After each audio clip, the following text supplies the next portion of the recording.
Wild stories you've not heard before.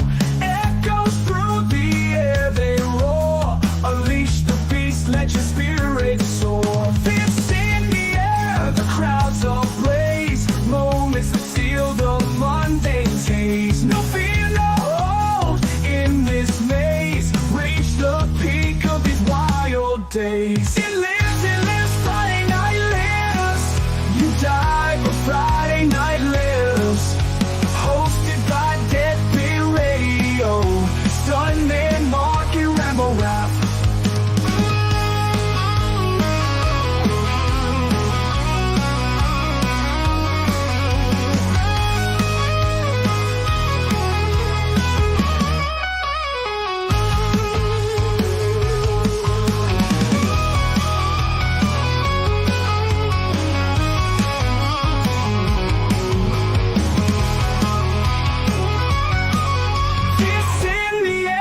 Crowds ablaze, moments that steal the mundane taste. No fear, no hold in this maze. Reach the peak of these wild days. It lives, Friday night lives. You die, but Friday night lives. Hosted by Deadbeat Radio. Stuntman Marq and RamboRaph.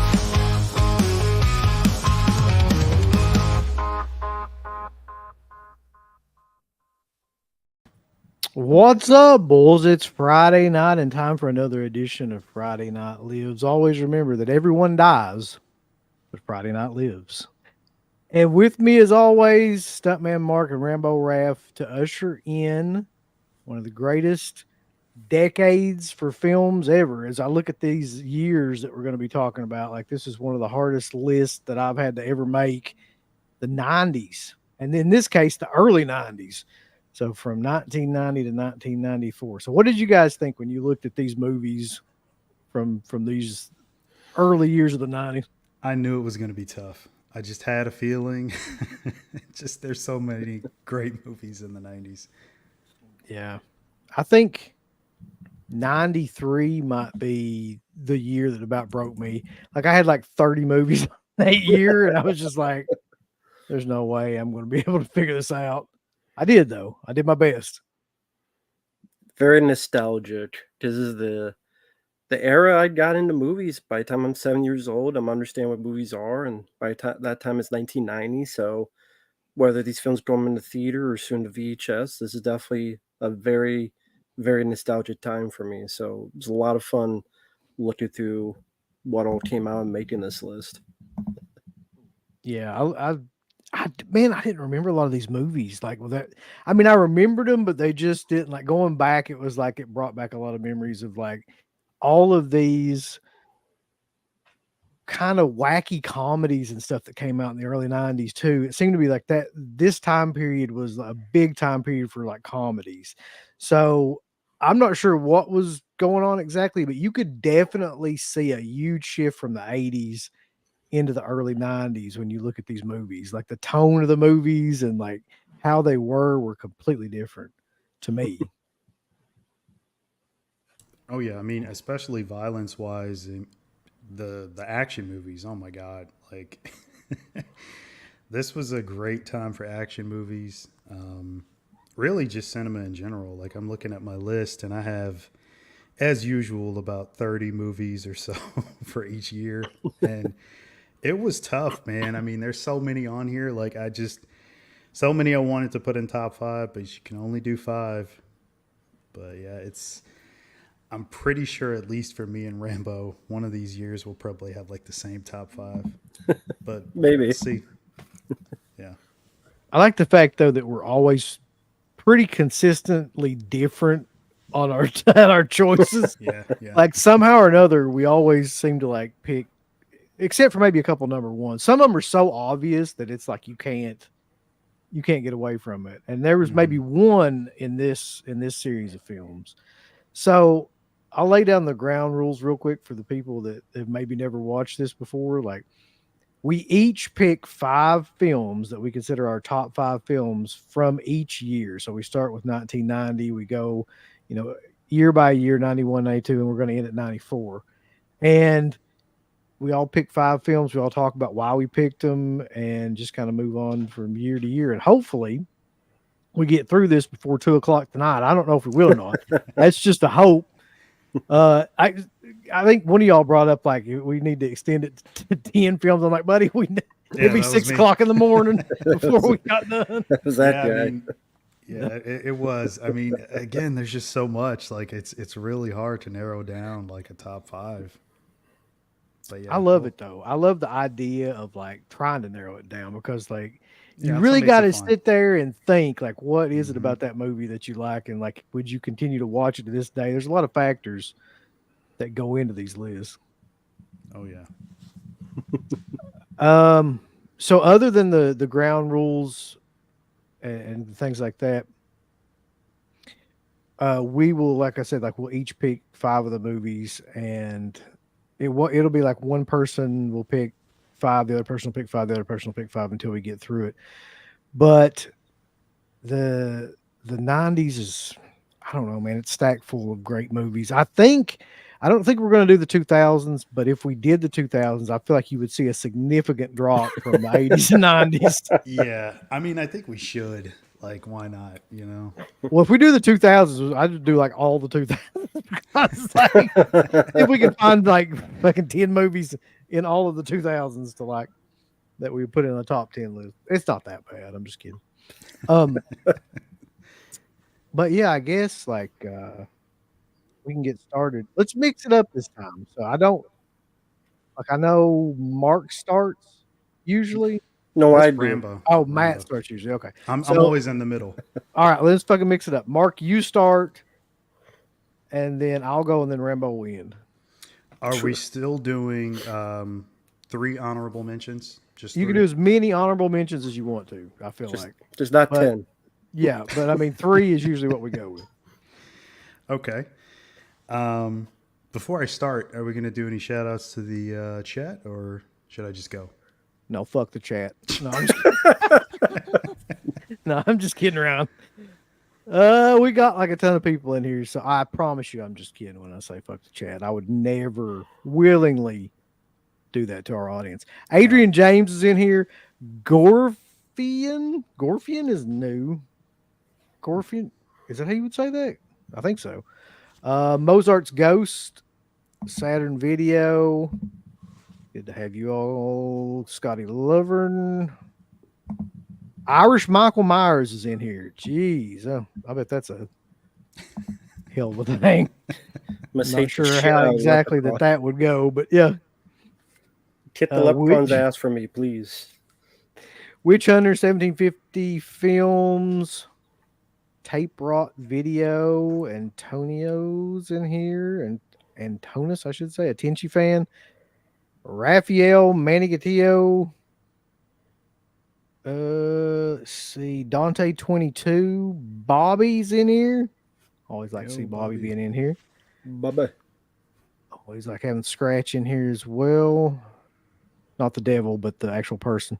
The Filminator. A Matter of Pat. Yeah, and F Base, which I've never heard of that one. F Base is bound to be killer. We've already got a super chat, so let's get to it. Opium Gardener says Joker 2 sounds like a pile of garbage. Wow, he just straight to the point. I hope it flops to high heaven. I think looks it's on like 33% on Rotten Tomatoes or something like that. It's not good. Like none of the reviews that I've seen have been good. This is what I hear. For what I understand, if you like the first one, this one just completely craps on the first one and makes everything in the first one pointless. Pretty much saying if you like the first one, you suck. So it's like Alien 3. I'm going to This tell is- you right This now, is what I was man. afraid of. We didn't Yeah. need a sequel. We really didn't. We just No, I mean, that's one movie that absolutely did not need a sequel. Like, it's kind of a miracle that that movie did as well as it did, considering like what it's like. Mhm. $1 billion. It was the highest. Yeah. It was the most successful R-rated film until Deadpool and Wolverine. Mhm. Yep. I mean, over $1 billion. And this will shit the bed. I'll about guarantee it. With how much it costs, like 200 million. Yeah, they're not getting another billion. That's for sure. So good to have everybody in here. We're hovering around 100 people in here right now, so I figure like, that's always a good place to start. Like More for people sure. watch this than Joker 2. That's probably true. Well, man, okay, first of all, who the fuck asked for a sequel to Joker anyway? And I secondly, did. Besides the studio, nobody. The $1 billion who asked for a actually. musical? Like, who was like, that's a good idea? I feel like it's a joke, almost like a prank. Like, Hmm. Todd Phillips was just kind of like, you know what? I don't want to do this fucking movie, so I'm going to make this like the Rob Zombie Halloween 2 theory, where he was like, I don't really want to even do this, so I'm going to fucking make this like as bad as I can just to fuck with this studio. I'm not surprised. This is the guy who doesn't know how to make sequels. He did the Hangover 2 and 3. How do you feel about the Yeah. first one, which I liked? Hangover 2 and 3 was awful. And then, lo and behold, and thanks, Hopium. You've read spoilers. If I could say, I'll say it. It sound like Popeye. Save people their money because it's hideously insulting like I couldn't believe. Someone told me, and so I already know. So yeah, like I said, if you like the first one, it pretty much said go fuck yourself. Yeah, I mean, basically, like they just shit on the entire. I haven't seen it. I doubt seriously I will see it. I know I'm not going to the theaters to see it. Like I'm not. I'm just not. No, So, there's no way I'm doing that. but I almost can sense what that movie will be like, if that makes any sense to does. y'all. Oh, trust me, it does. All right, so let's go ahead and get started. So, Mark, you're up first. The year is 1990. Let us begin. What a badass way to start the 90s. I mean, God, there's so many movies. This was really tough, much like every year. So, honorable mention first, I got to put over King of New York. Abel Ferrara's best movie, in my opinion. It's got a great cast, but all you really need is Christopher Walken and Lawrence Fishburne in that movie. I mean, Lawrence Fishburne is like basically the right-hand man of Christopher Walken. He plays Frank White, and basically he sets out to become the king of New York in the criminal underworld. And it's as crazy as you think any Abel Ferrara movie would be if you've seen any of his movies. His movies are pretty out there. But yeah, great movie. Honorable mention. Almost made the top 5, but didn't. Let's see. Class of 1999. The pseudo sequel to Class of 1984. Mark Lester's film. This one has a great cast as well. A bunch of unique people like Patrick Kilpatrick. You got Pam Grier. Bradley Gregg's in there. I think Joshua Miller as well. It's almost like The Faculty before The Faculty, basically. Instead of aliens, they're robots. I believe it's just the 3 teachers that are like cyborgs, I should say. And yeah, they run amok in the school. They're there to keep order, along with Stacy Keach running them, and Malcolm McDowell as a principal. But very, very fun. I love the third act especially. So many great like action sequences all packed into like 30 minutes. You get rockets to like people's faces and like just pure chaos. It's amazing. So there's that one. And then First Power, which I know, Rambo, you're a big fan of as well. I'd be surprised if that one wasn't in your top 5 or at least an honorable mention for you too. I mean, Lou Diamond Phillips plays the detective, searching for a killer that comes back, which is also the First Power. That's the gift of resurrection. It's a satanic killer movie. There's not much mystery to it as much as there is cat and mouse, but it's very fun. The killer sports a really cool looking mask. Jeff Kober. Yes, Jeff Kober. It's a very stylish film, especially like it's a lot of cool little set pieces. There's the sliding down the sewer system. There's that fan that he starts off. That's definitely one of the things is that it's a lot of these certain set pieces that definitely stand out. and even the stunt where like the building jump. You know what I'm talking about. I Jump hate off. that the fort was the Blu-ray. You could see the string, like they made it a bit too crystal clear. So you see the string. I hate that, but Yeah, it's Hey. a good stunt. Tracy It Griffith, y'all. It's not. Let us not forget Of course, love Melanie Tracy Griffith's Griffith. long lost sister that did like 2 or 3 movies. But she was amazing, man. Back I in the loved day. her. yeah. All right, so number 5. Now that we got the honorable mentions out the way, I'm gonna go with Tremors. And I think everybody in the chat has seen this movie, or at least you've heard of it. Kevin Bacon, Fred Ward star in the movie. They're handymen that sort of get caught up in the middle of a creature feature type of thing out in like the middle of the desert. And it's a small town that is overrun by underground worm monsters, to put it mildly. But yeah, I mean, just so many great fun moments in that movie, so many great lines.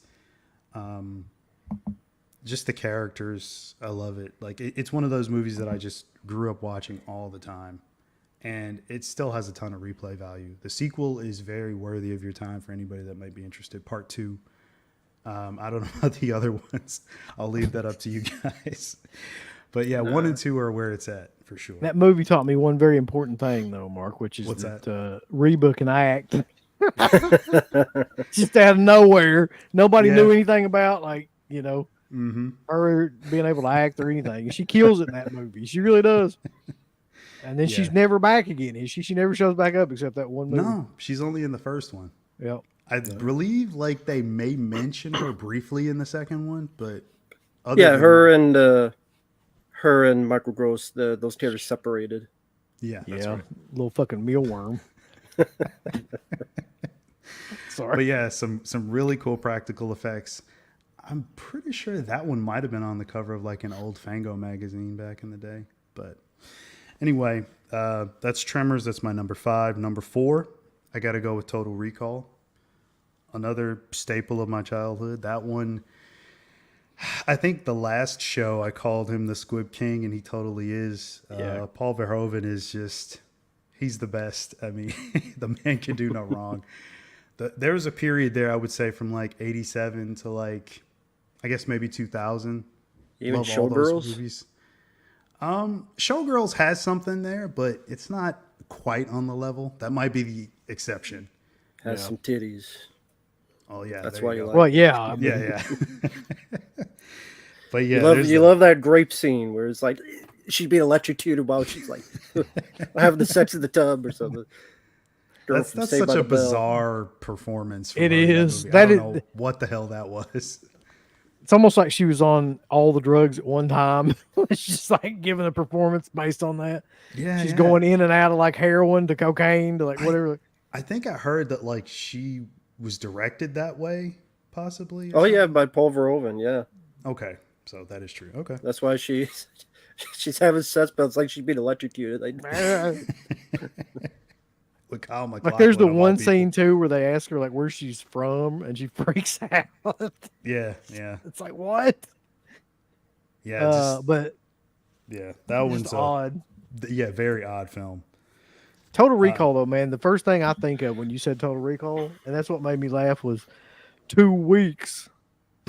2 weeks. Yeah, I mean the makeup, thing, all that stuff is still killer. Yeah, like Michael Ironside is he's fucking great in that. I love his. You could say it's a little bit of overacting, but it's still great. You know, like it finds its way of like being entertaining enough to like be passable for me, where it just doesn't bother me at all. And then all the one-liners from Arnold are great. See you at the party, Dixter. But yeah, and so everybody knows Total Recall. This one, however, number 3, I'm going to move on to I Come in Peace. You leave in pieces, motherfucker. Oh, sorry. That's right. I mean, that line is amazing. Yeah, so that's Craig Baxley film, I'm pretty sure. And it has Dolph Lundgren at the center. I think Brian Benman's the supporting. Yeah, okay. From Dream On, the TV show. Yeah, yeah. So they're fighting a alien from outer space that's there to shoot people up with heroin and extract it through their brain. So, what more could you ask for with a plot like that? That's all you need to know. I mean, Not much. I love the fact that I've never seen a movie really do that where he says that in order to kind of like lure them, into like thinking that he's passive. He's like, I come in peace, then fucking just kills you immediately. It's great. exactly. And I mean, he looks menacing as all hell. He's a huge guy anyway. Yeah, The Matthias long white Hughes. hair. Yeah, exactly. The fucking piercing white like eyes with it. He's got the contacts in, but it's an effective, cool look though. I like that. And he's got the disc weapon that shoots out of his arm. It's tuned to the body's electrical charge. Slices your throat. It's a bit in flavor with the hidden, the buddy cop action movie, I could see that. sci-fi, R-rated thing. I could totally see that. And of course, this one ends on like a freeze frame moment, as most movies that were made in the 80s going into the 90s had. But yeah, a lot of cool one-liners, a lot of cool action, great explosions, great stunts. It's got it all. So highly recommend it for anybody in the chat who hasn't seen it. It also goes under another name, which is Dark Angel. Scream Factory did put out the 4K recently, which I haven't checked out yet, but Rambo, I think you got that one. Yep. Yeah. My number 2, and this was really tough because I wanted to put it at number 1, but my number 2 is RoboCop 2. I think I'll say it's probably one of the best sequels ever. Very underrated. I know for a while there was like a bit of a hate train going on for RoboCop 2. I don't know what happened for a while. There still is. Oh, is it really? Okay. I thought people kind of turned a corner on it, but I guess not. I like the film, but there's a lot of people who don't. But hey, anytime you get like a little kid who gets killed with Robo Chain. Yeah, I mean that little kid, he's badass. That kid's badass. Yeah, I mean he's kind of like the most evil character in the film, so he kind of Pretty deserves much, yeah. Yeah, I mean he's strangling cops and selling drugs and I mean shooting SMGs. So yeah, he's awesome. Yeah, anytime you have a movie where a robot's addicted to drugs, it's kind of a nice little motif. I'll just tell you, man, like pretty much anything Tom Noonan's in, I love. It's just one of those things. Like he's one of the best kind of like character actor, side actor, whatever you want to call him. Like that was out there. Oh yeah, Good. He's great. Yeah, he's great in it. You have a small cameo sequence with Frank Miller, which is kind of cool considering the comics that he would do for RoboCop. Yeah, I mean, hell, I think we talked about Nancy Allen last time in RoboCop 2. She does a bit more this time. I think you said she's kind of useless in the first movie, but Well, she kind of just stumbles around and gets knocked out a bunch of times, and he gets like fucked up every time. Yeah. So it's yeah. Yeah, she's kind of like leading the charge a little bit in this one too. She's obviously RoboCop's going to do most of the work, but she's still very, very fun to watch in the movie. She's got some cool scenes, and yeah, I mean the opening especially. I love how it starts where it's just like all the levels of like crime in the city. I think it starts with like the old lady getting mugged by the guy, and then the hookers rob the guy who robbed the old lady, and they poke out his eyes with their stiletto heels. Yep. So, and then you got explosions right after that, blowing up the gun shop, robbing it. RoboCop shows up. It's badass. It's an amazing sequel. Love that one. Definitely, I would say even more violent than the first movie. Would you guys agree with that? No. I would say the first was more. Well, the guy that turns to Tuts Avenger and explodes, and then the Ed 209 turned the guy into mush. Guy just shot in the balls. I thought the second one I thought the second one was a little bit more cartoony with the kills than the first one was somehow or another. Maybe that's why it seems less violent to me. It seems like, well, I've seen it probably a bit more than you, but like with that one, I mean, it's still got all the blood and violence as the first one. Maybe not as much, just because the sequences play out differently. But I think it's still as violent. It's certainly leaps and bounds better than the third movie. But There are people who love the third one more. that's They've told me. insane. A ninja? Come on. The first thing he went to the ninja. That's fucking ridiculous.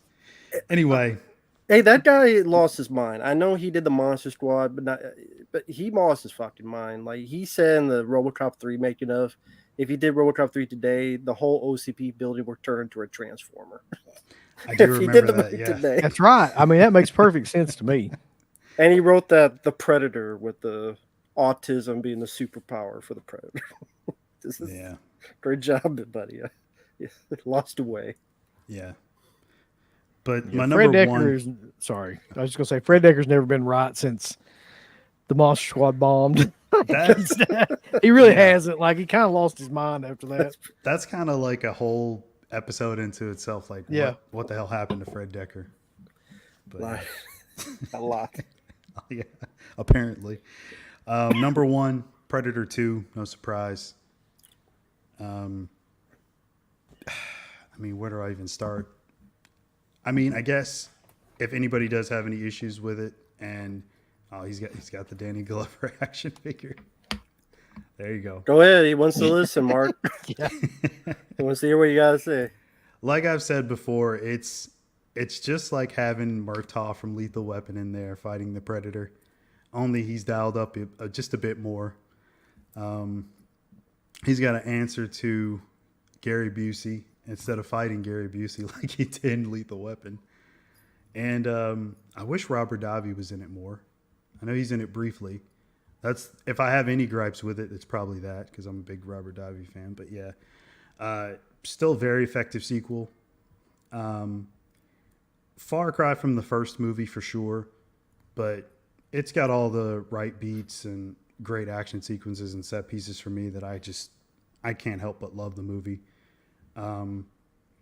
It is the only great Predator sequel. You just put them closer to the camera. But yeah, the only great Predator sequel to me. As He's far getting as too old for this shit, Rambo. You're right though, man. Like there's really no other Predator sequel that comes even close to that. If you think about all the ones that have been made, I think the main reason a lot of people didn't like that movie when it came out is because it wasn't like a carbon copy of the first one. It didn't take place in the jungle. mm-hmm. That's what people wanted. They wanted like a mercenary group in a jungle, kind of same situation again. Wasn't that part of why Arnold didn't want to do part 2? Yeah, he didn't like the city setting. He didn't. He thought the script sucked. Well, he's crazy. Mm-hmm. That script had Well, he did King do Willie. Junior. That's true. He did, amongst other. He thought getting Terrible pregnant movies. was a good idea, but you know. Okay. He thought that's fine. That makes perfect sense. Huh? Yeah, but I mean, Bill Paxton in there as well, alongside Danny Glover, delivering some great lines and some really fun set pieces. I think probably the train sequence is probably my favorite.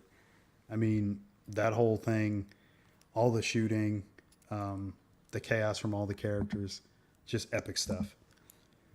So yeah, everybody knows Predator 2, so I'm not going to go on and on about that one anymore. But yeah, that's my list. I wish I could have put some other ones on there in that top 5. Like I've got like 30 on here, but Yeah, I mean, it's really difficult, man.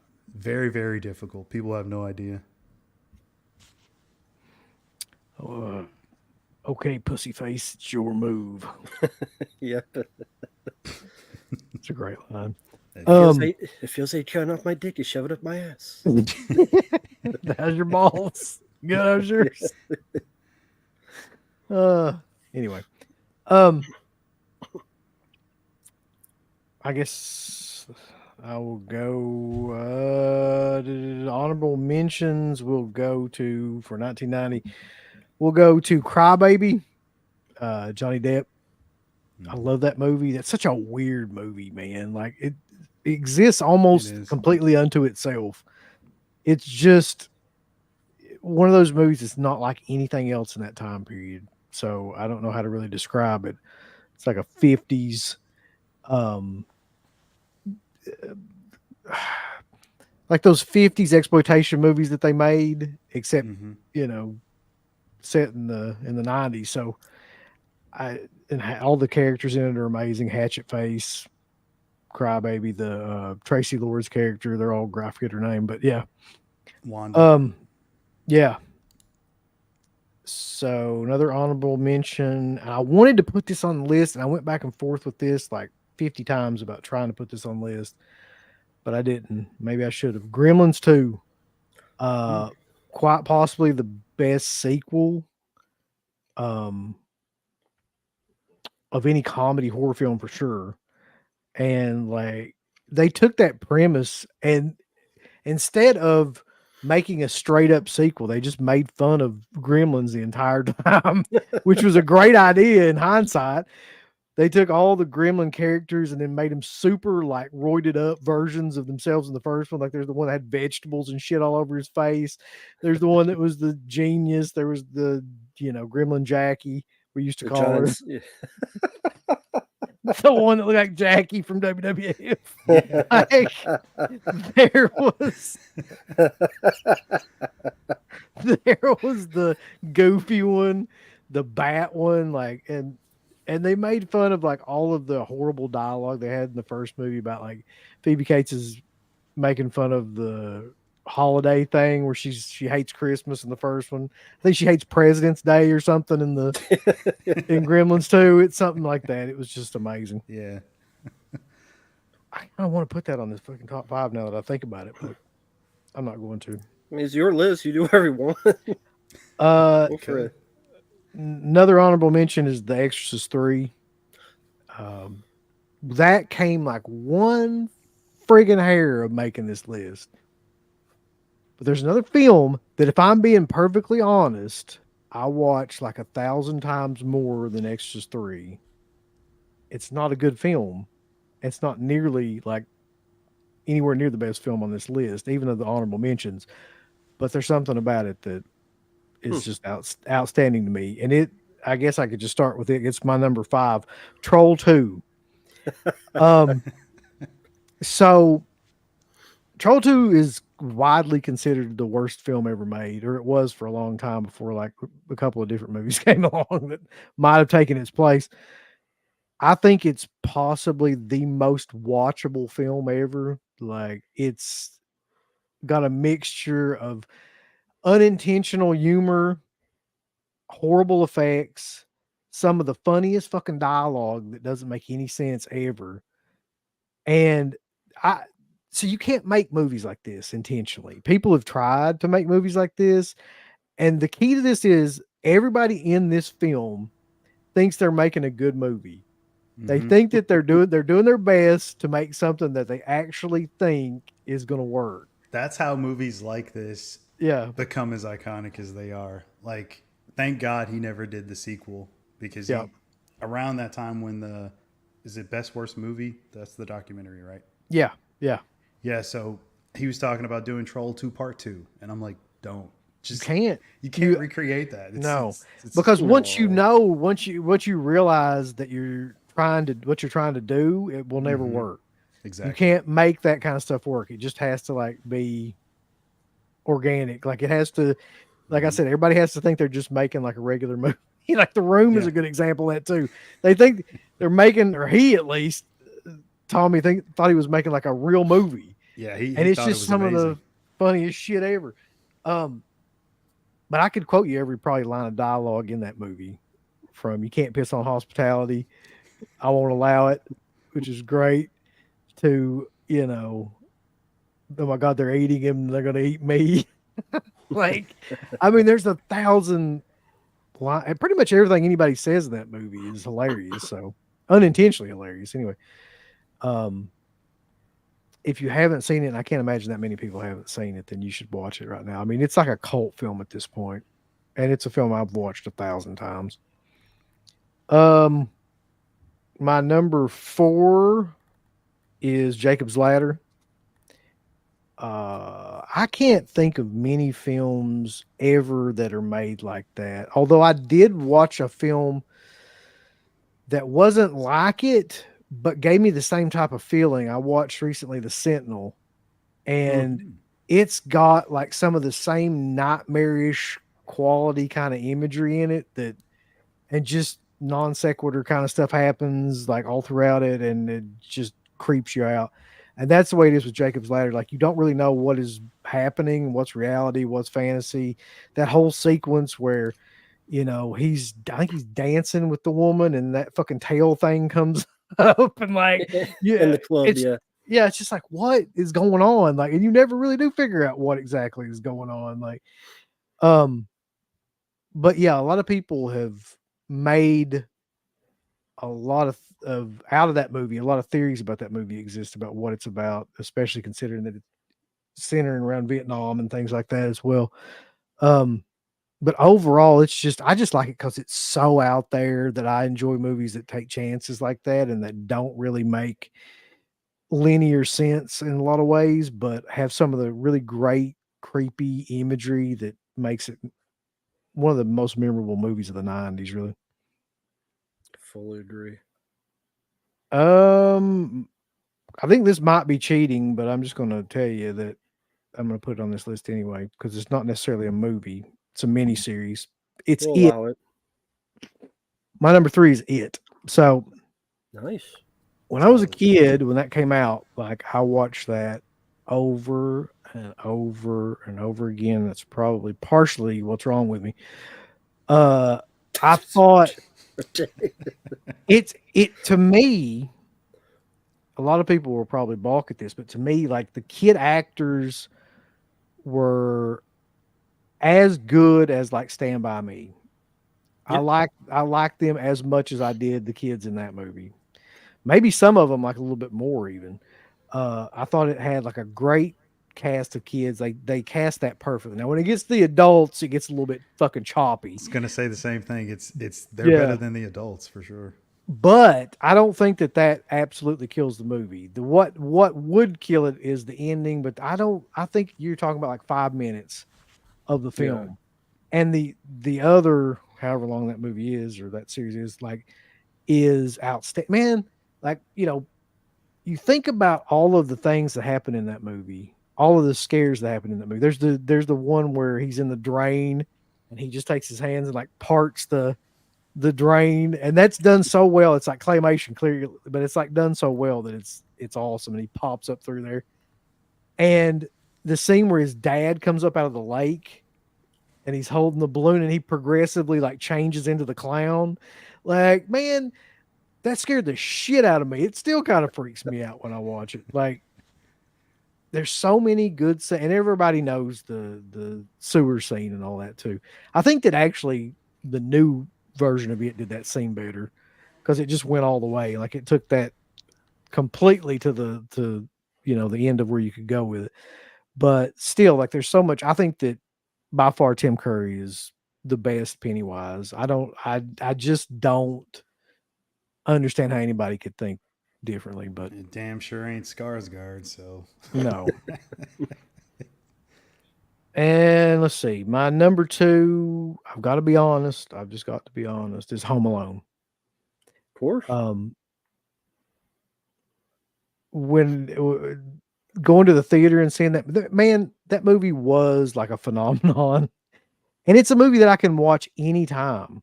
Like still to this day, most people watch it around Christmas, but if that movie came on right now, I could watch it. Like it's got great acting, it's got a great cast, it's got Culkin and Pesci and Catherine O'Hara. It's got like, would you say it's your favorite John Hughes movie? oh shit, Well, man. technically it's not a John Hughes movie, but you know what I mean. Yeah, God.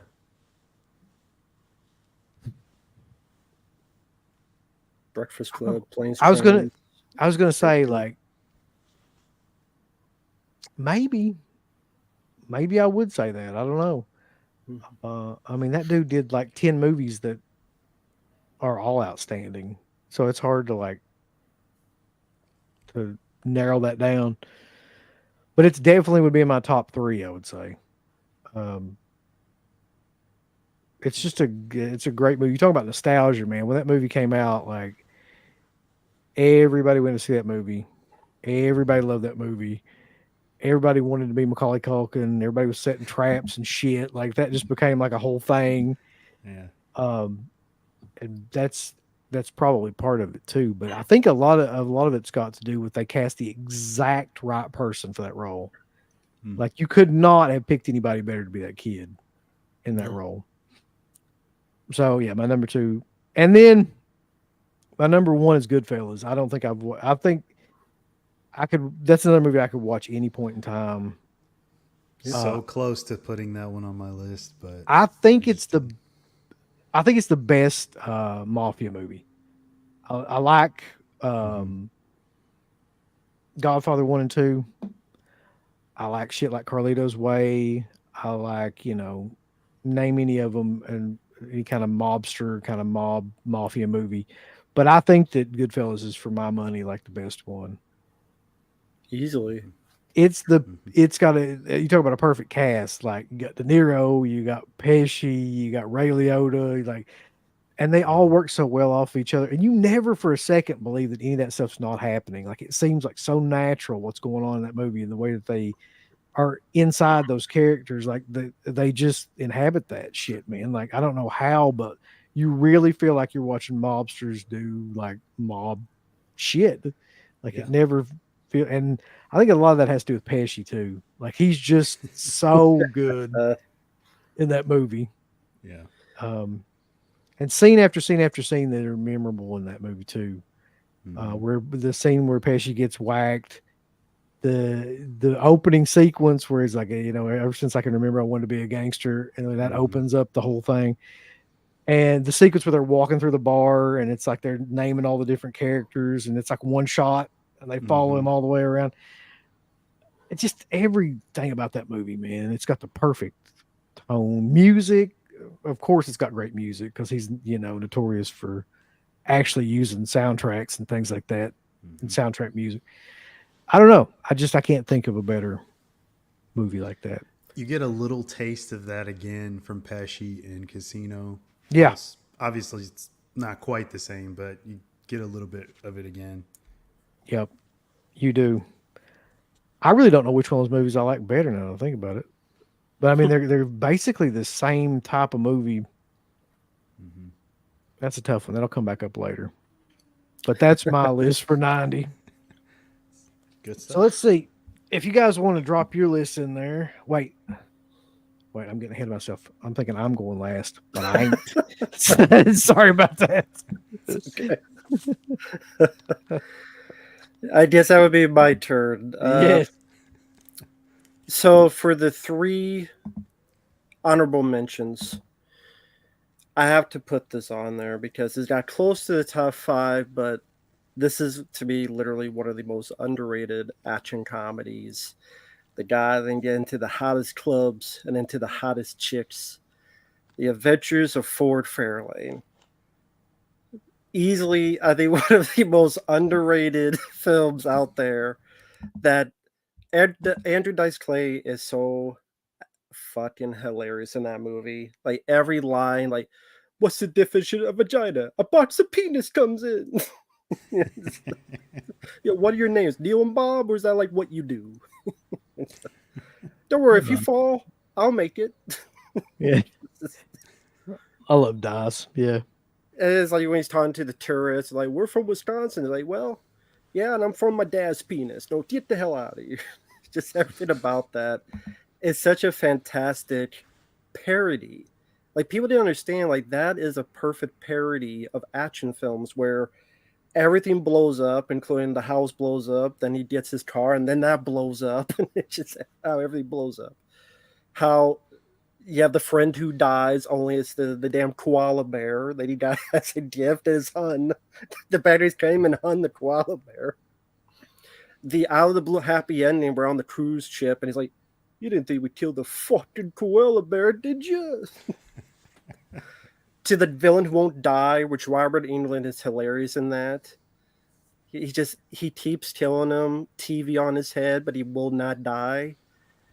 And then let's go, mano to mano. And he puts the gun down and he shoots him. Use your head, snapperhead. What the hell does mano to mano mean? Or the thing where like the two women wake up and go out of his bed, and the first thing he goes is, "Do my dishes." And come on, you got Wayne Newton as your villain. I mean, how can you go on with Wayne Newton as your villain? I love the Adventures of Ford Fairlane. I could watch that anytime and laugh my ass off. The other two Mark mentioned, Total Recall and The First Power. I agree with all that was said. Total Recall, The Ultra Violence by Paul Verhoeven. You got a good story, wondering what if it's a real, if it's a dream. Buck Ironside is a great villain, as well as Ronnie Cox with the line, "I'm gonna blow this up, be home for cornflakes." Yeah. Arnold is great because this is the voice, all that stuff. Mm-hmm. And you got three titties, nothing wrong with that. At least that's unique. Good effects by Rob Bottin. And then The First Power, yes, I love that film. Saw that on VHS. I love the mix of cop and supernatural angle. And yeah, good set pieces. Big Lou Diamond Phillips fan. LTP for life for me. And Jeff Kober's a great villain. Great score by, I want to say, Stuart Copeland or something of that nature. I could be wrong on that, but yeah, love The First Power. Underrated film. I wish they had kept the original ending. I wish they could have found that, but sadly it wasn't on the Blu-ray or anything when it came out. Which Blu-ray do you have for that? I have the I forget who released it. Was it not Tino Lorber? Was it? I forget what it was. Kino did put one out, and then I have another one. Oh, God, I can't even remember where it's from. It's back there somewhere. It'd take me like a year to find it, but I think it does have some additional features. When we're off stream, I'll look for it, so I'll have some time. Wait, which one are we talking about? First Power. Oh, 88 Films. I've got that version of it. They released it too. Okay, that's what it is. Okay. Is Yeah. there more features than the Kino? Do you have the Kino too? I don't have the Kino though. Oh. I don't know why I don't have the Kino, but yeah. Okay. But again, the top five. Number 5, one that you mentioned, Jacob's Ladder. Love Jacob's Ladder. To me, is easily one of the most underrated horror films, definitely of the 90s. I think Tim Robbins deserves some kind of award nomination. He just gave such an emotionally powerful performance where you just felt everything he went through. Like, if there's a guy to feel sorry for, it's him. Whether it be being almost frozen while getting to the bathtub, whether it be the hospital from hell scene, just some really trippy, unique visuals, pretty much all done in camera. That I agree definitely has a great creepy vibe and feeling to it. A beautiful score, great script by the same guy who would go on to write Ghost, which I think came out the same year, I believe, 1990. And yeah, I love Jacob's Ladder. There's some movies that don't age well, man, and Ghost is one of them fucking movies to me. It's like, I mean, I enjoy it or whatever, but it's so sappy and shit. It fucking makes some clay. Man, that was such a big movie though when it came I like Ghost, goddamn it. I like Ghost. Oh my love. Yeah, make this goddamn clay pot with me. Need some goddamn heart in there, for fuck's sake. Come on. Nothing wrong with the clay. Is that like they put on their bodies and fucking in the clay? Put on their dick for condom clay. Patrick Swayze, get over here and make this clay pot with me. Shit. But yeah, I was going to say, Jacob's Ladder, definitely number 5. And yes, the deleted scenes, even those are fantastic. Deserves a better release. Hopefully one day Jacob's Ladder does get a better release. Number 4, Tremors, for the same reasons Mark had on his list. Fantastic camaraderie between Kevin Bacon and Fred Ward. Great creature effects work. Very well-paced movie. The humor works very well. The chemistry between the characters work well. Pretty much everybody in that cast does a great job, and there's humor, but it never becomes full parody, And Tremors is just a whole lot of fun. Very fun film. Very rewatchable movie. Arrow Video did a great job on their release. Hmm. Number 3, of course, I have to put, which, the thumbnails are for a reason. And I put this movie on there. Teenage Mutant Ninja Turtles. Childhood favorite of mine.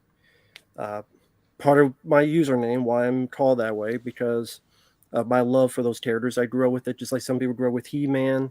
Some people grew up with Star Trek, Star Wars, whatever. Beef was Ninja Turtles. And I love it. I love that it was a bit more like the comic book.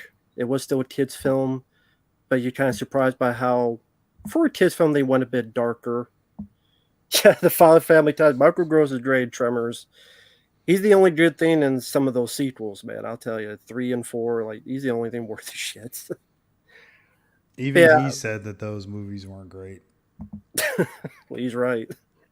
Yeah, they're not. But yeah, number 3, Teenage Mutant Ninja Turtles. I love the Jim Henson suit work. I love how they went a bit darker. Uh, I love that they have some good fight sequences. I think the guy who worked on the Karate Kid worked on the martial arts scenes, so that was very well. I think the humor works for what kind of film it is as a kid's film, and it's still entertaining to this day. Although Corey Feldman sucks. He He does. sucked as Donatello. He's a He did. shitty voice. Yep. I never liked him. Fuck Corey Feldman. He's a piece of shit. And his acting's a piece of nice. shit. I just want to say though, one Yeah. thing about Teenage Mutant Ninja Turtles, like unless you were born in that time, you have no idea how popular that shit was. Mhm. It was like everywhere. It was huge at that time period. I don't know how. I mean, I know how, I guess, but it's like you wouldn't think something called Teenage Mutant Ninja Turtles would be like the biggest thing for years for kids. Like it was though, and you really had to be a part of that to know. Mhm. I can only think it was because, I can only assume because this is what happened to me, was as a kid, I would grow up watching those ninja movies on VHS, like American Ninja. Um, that's okay. You don't have to. Fuck you, behave, goddammit. What's the bitch ass? Is that what the BA stand for? I need to see it, goddammit. That'd be killer if you really liked that about anybody that didn't like Teenage Mutant Ninja Turtles. Like fuck you. I should do that just for the shit of it. Yeah. But thank you, BA. But forgot what the fuck I was going to say. If I get any gripe with that movie, I Sure. just wish that the fight sequence at the end with Shredder was a little longer. Yeah. I love the music during that fight sequence. That's my favorite piece of music in the movie. It feels very climactic. It's got all the right beats and moments for me.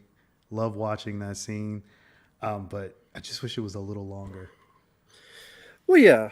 But last thing I'll say about it, I think what it is for people like me is growing up with action films, watching action films like Rambo 2 Commando, and then again those American Ninja films and the Sho Kosugi films. So you're in this action film mindset, but then here's something your parents would actually allow you to watch without you sneaking around. They're animals, so in a way, as a kid, is like more kid friendly because it's like if the Muppet Babies do more shorts or something. It's like okay. So in a way, kind of melding the two was definitely prominent for a little kid because they want to see action, but at the same time, it seemed like a friendly face on it. But yeah, love that film a lot. I could go on and on about it, but I don't want this to be 3 hours long. Number 2, I Come in Peace for the same reasons Mark said. I love the back and forth between Dolph Lundgren and Brian Benben. I love the action set pieces. Trader Baxley, the second film he did after Action Jackson, then after he would do Stone Cold. Great action director. He used a lot for his low budget. Excellent stunt work. Like I said, I love the alien motif where he injects people with heroin, but then he puts a spike through people's noggins to suck out their endorphins, because that's the drug of choice. So I love the fact of an alien drug dealer from outer space. Very unique idea. Like I said, good stunt work all around. Very fast pace. cool that it takes place on Christmas. Jan Hammer did the score, which is fantastic, who did Miami Vice TV show. Yeah, I Come in Peace is one of those action films I could watch and just have a whole lot of fun. And I do love that line, "You go in pieces, asshole." I love that. And then, of course, number one is Predator 2. I did for the reasons Mark said. I love the first Predator, but the second one, I watched the first Predator so much and I love it a lot, but because I watched it so much as a kid, I don't watch it as much as I used to. But then throughout my teen adult years, I watched Predator 2 more, to the fact that as much as I love Predator, Predator 2 is my favorite of all of them. Because I just love the city motif. I love that cop angle mixed in with a sci-fi horror. I love the city setting. I love the cast like Bill Paxton, Maria Conchita Alonso. Gary Busey's insane in that movie, and I love it. Danny Glover is so underrated in that role for the lines that was mentioned before. And I love the action sequences. I love the fast pace of it. There's just a lot I love about that film. And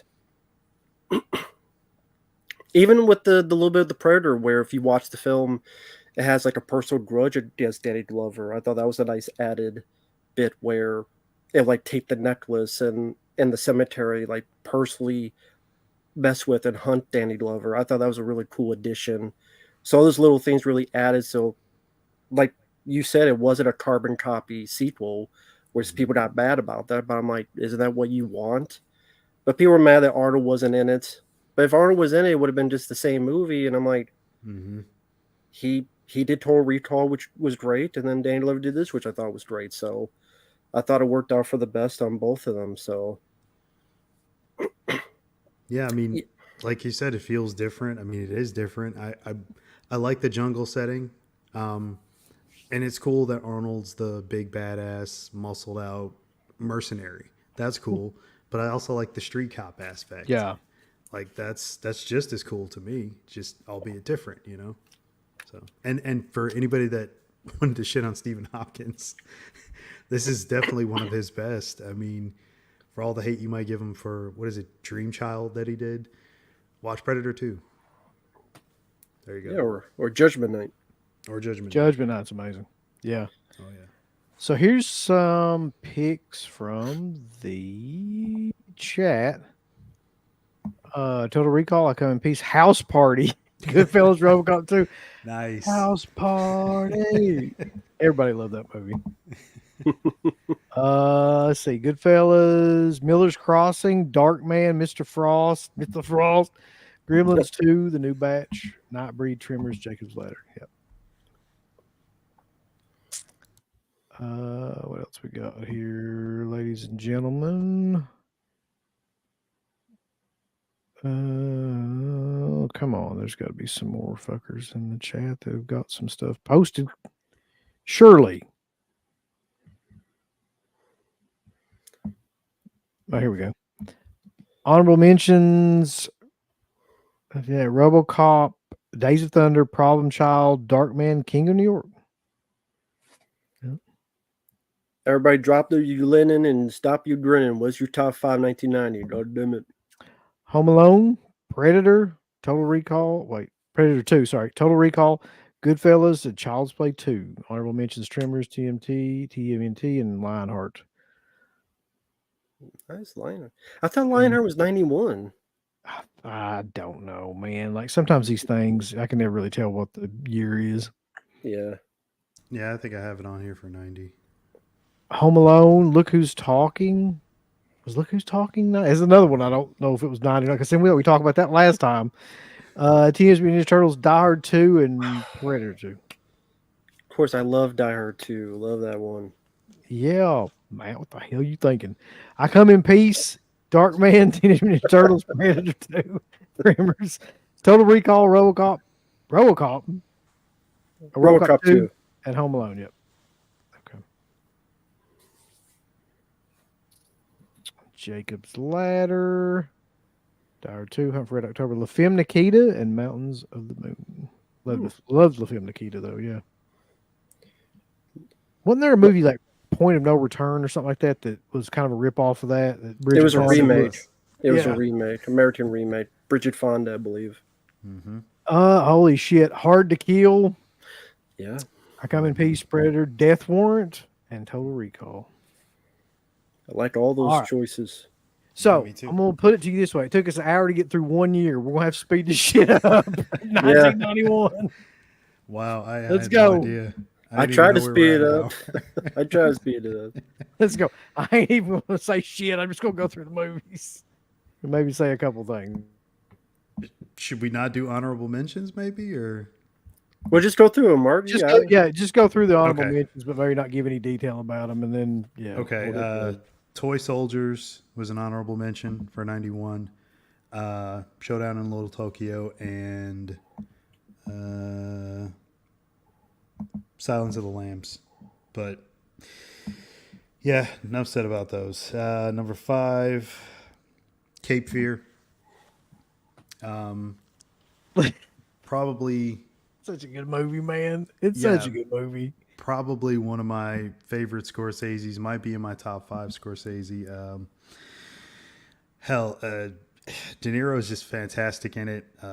Goes all out with his performance. The whole scene with Ilena Douglas is classic.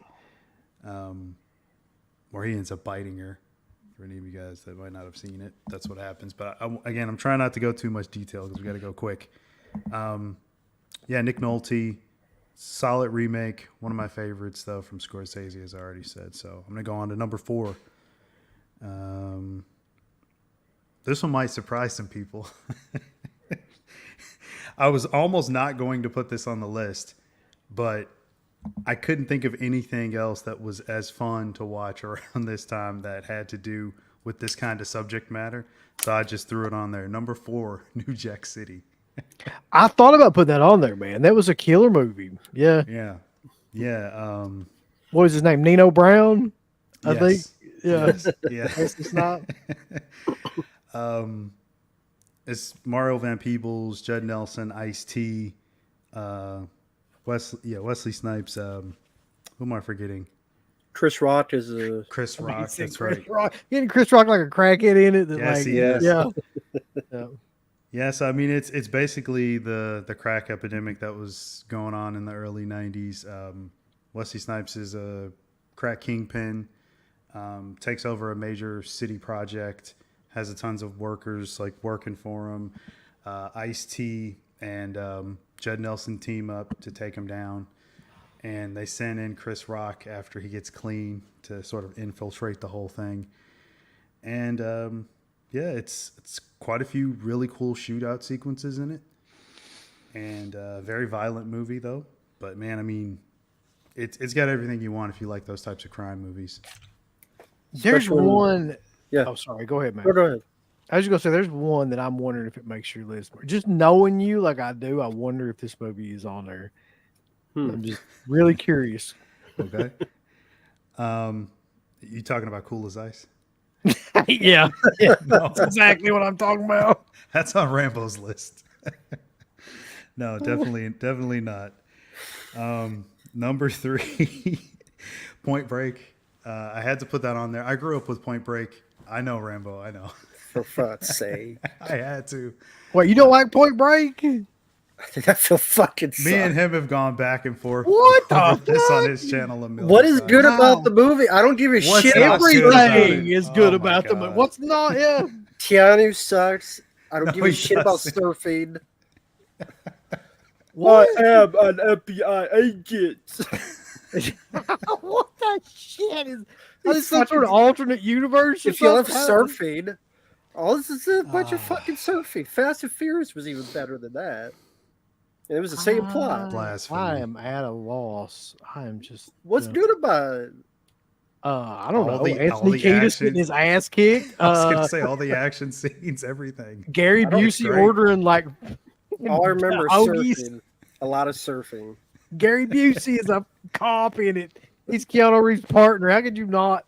That's right. I'm just Well, go ahead, Mark. Utah.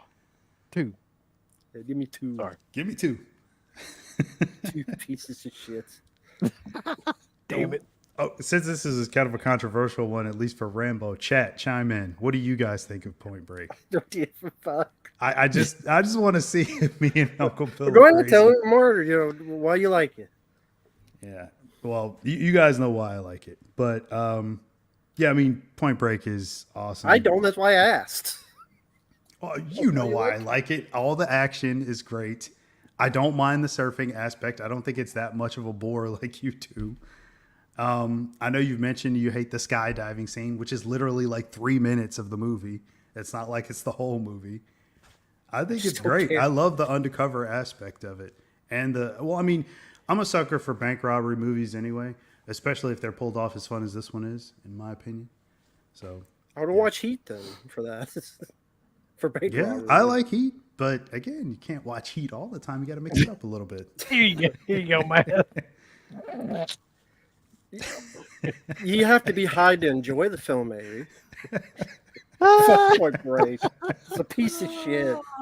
Boring as fuck. If you like surfing, Oh, enjoy Oh it. my god, he's killing me. All that fucking film has is surfing and people in prison mass.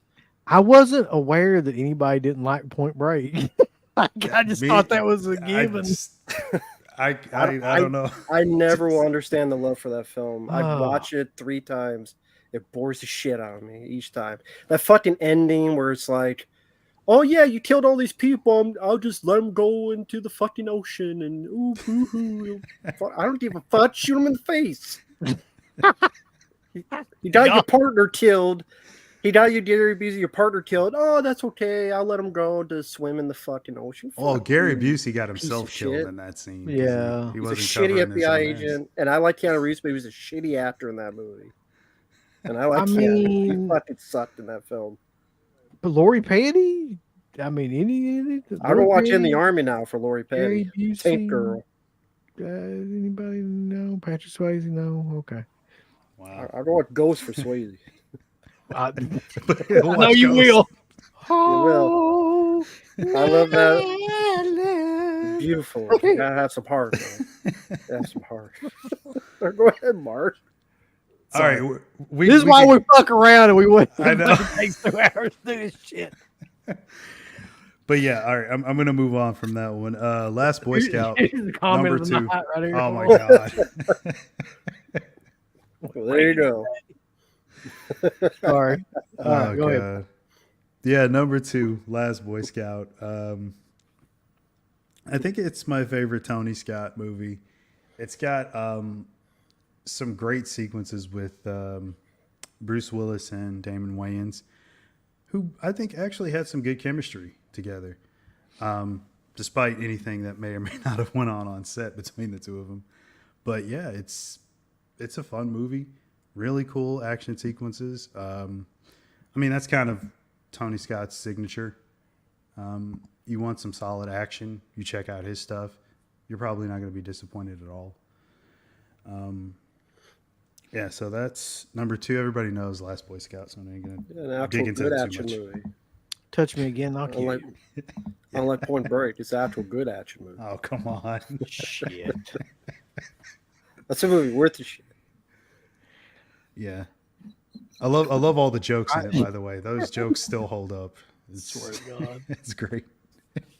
and T2's my number 1. Do I need to say anything about Terminator 2 from Nope. 1991? I mean, come on. So that's it. To speed things up, you guys go ahead. All right. I have so many honorable mentions. The one that I thought was going to be on there, Mark, was not on there. I might But have it written down, though, because I have a ton written down, but I only wanted to list 3. I'm going to put my honorable mentions as Toy Soldiers. I love that movie, man. I Me love too. that movie. I don't think that movie's out on anything. Is it like Blu-ray It or is. anything? It's on Is it? Blu-ray. Okay. Yeah. I need to get it. I have it on like a double feature Blu-ray, though. But it still looks good. Don't Tell Mom the Babysitter's Dead. Love that movie. Like that one, too. And I'll go with Hot Shots as my honorable mention. I think that might be one of my favorite comedies like that too, from the 90s especially. My number 5 is Ricochet. Anybody remember Ricochet? Of course, I had that one Man, written down, but I couldn't put it Denzel. anywhere. that's got to be one of the most underrated drama, crime, cop movie, whatever you want to call that, like of that era. It's a great movie, man. Like, Hmm. I mean, I saw that movie at the theater and then like watched it when it came out on VHS at the time and things too. And I just never understood why it didn't get bigger than it did. Um, I just think that like I said, we don't have a lot of time to like Right. reminisce about these movies or anything. It had a great villain, Hmm. an amazing villain.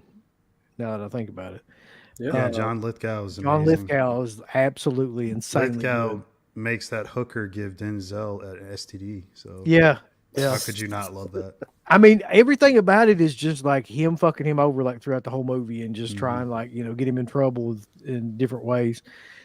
And the ending is great too. And of course, anything Denzel's in is great. So I want to pick Ricochet for my number 5, 100%. Um, my number 4 is not going to be a surprise to anybody. It's The Last Boy Scout. I think it's possibly after Die Hard my favorite Bruce Willis movie. I just think that that's one of his best roles. Like his delivery in that is amazing. He's the perfect like burnout cop. The And it's whole almost effortless too. Like, it is, yeah. yeah. The whole thing where he like finds his friend is cheating with his wife. And he's like, if you don't open that door, I'll put 2 bullet holes in it or something like that. He just comes out of there. Like, I love that whole scene. The whole scene with Milo, that fucking guy, like, Yeah. it's Hey great. Milo, where are you calling from? The bottom of the pool? Yeah. And what's the guy's name that's like the owner of the football team or whatever, who's the lead heel? Um, he's great Oh in yeah. it too. Like the old guy. Yeah. Yeah, he was in Walter Texas Ranger. Yeah, Yeah, that he's great. I just love the action sequences in that movie. I think the dialogue is what makes that movie the best, though, to me. Like you said, the interactions between him and Wayans and him and like all the bad guys in the movie are great. Like Hmm. all the one-liners and shit that he comes up with, perfect. Hmm. My number 3 is Boys in the Hood. Listen, I have it on like here. I couldn't find a spot for it. I mean, man, I don't know how many times I've watched that movie, but like that whole sequence, um, I'm trying to remember his name because he's screaming it at him when he gets shot. I can't remember what the Ricky. fuck is Ricky. Yeah, guy. Ricky. Yeah. Where Ricky gets shot, and then like Mhm. they go back and they find the guys and everything, and like it's just that whole thing's perfect. And then Lawrence Fishburne gives him that talk when he's wanting to go out with him and stuff. That Mhm. whole fucking sequence is amazing. And there's the scene too where Fishman's outside and he's talking to him about like gentrification and all that stuff. And like he's kind of like the preacher character or whatever of the city at that point. Mhm. Man, there's so many great scenes in that movie too. And it's basically Ice Cube's, I think it's Ice Cube's first film, isn't it? Like it's I his, think. Yeah. if it's not, it's his like big introduction to where he was like, okay, this guy can really act, because he really seems like he is that character in the Mhm. movie. And everybody's good in it. Cuba Gooding Jr. is good in it, even though he might have been hanging out with Puff Daddy. We don't know. I mean, Yeah. uh, but anyway, uh, love that movie. My number 2 is T2. Um, I saw that movie 6 or 7 times in the theater. I can't remember. I went like almost every day. Like that's how much. That's how much I love that movie. It was definitely the movie I saw the most in the theater of any film that I've ever seen. At the time, it was mind blowing. The effects, the action sequences, it Mhm. was completely like state of the art. One of the best action films ever made, 100%. Mhm. And my number 1 is Silence of the Lambs. It's possibly, I don't think I consider it a horror film. I don't even know what the hell I consider it, but like in terms of crime dramas, it's possibly like my favorite one. I think that Jodie Foster's brilliant. Anthony Hopkins is brilliant. Uh, Ted, what's his last name? Plays Buffalo Bill, is brilliant. Ted Levine. Ted Levine. Everybody in that film and everything about that film, I could watch it over and over and over again. Um, the pace, the sequences, the way that it's like set up, all of the everything like about it is classic to me. Um, the psychiatric ward that he's held at, all the stuff that happens with Buffalo Bill, the whale and all that stuff. Like every plot point and every like sequence is just completely memorable to me. Mm-hmm. And I think it's possibly the best serial killer crime thing that's ever been made. So that's my number one. Yeah. Was she like a great big fat person? Yeah. So for me, the honorable mentions, I'll pick three real quick. The People Under the Stairs, one of my favorite Wes Craven films. Hell yeah. Love the cast. Love what it says about the rich and the poor stuff. I know they don't do a remake and they'll screw it up, but I do love the original People Under the Stairs. Love it. Lionheart, one of my favorite Van Damme films with a very rousing finale. Mm-hmm. And Body Parts. I think Eric Red is a very underrated talent. He wrote The Hitcher. He directed Body Parts. Bad Moon as well. Yeah, I think it's Jeff Fahey, one of his best performances. It has some good action set pieces and some nice violence, some shotgun fun in the finale. Much better version of The Hand, the Michael Caine film. Definitely much more of that visceral action film quality that Eric Red gives to it. So really do like Body Parts. Number 5, The Last Boy Scout, for the same reason these guys said. Wonderful script, great cast. Tony Scott, one of my favorite directors, may rest in peace. Love the action, love the dialogue. Oh, yeah, you just tripped over and you did fill in my wife. I know it's a bad week. Sorry, I gotta give my warm cup of piss. Yeah. Old St. Claus is out there. Be prepared. That's my motto. Be prepared. So, yeah, I agree with you. One of my favorite Bruce Willis performances. Just a great script. That would not be made today. It's so No. on PC. Like the way he gets his wife back is to call her a piece of shit and ugly. I don't want to punch you in the face. Mm-hmm. Yep. Spit in your face. Number 4, Showdown Little Tokyo. I love the I forgot all about that one. Brandon Lee, Dolph Lundgren. I love the way they work together. Mm-hmm. It's like a video game Double Dragon, the movie. Kerry Tagawa's your villain. One of the like shortest, fastest paces, like an hour and 15 minutes because they cut all the drama out, Mm-hmm. all the fat out. It's just literally just action, action, action from beginning to end. With some really crazy. I mean, Brandon Lee was great. Showed before the Crow that he had a wonderful talent. Big fan of Dolph, and some crazy dialogue. Like when they're together, and it's Brandon Lee just.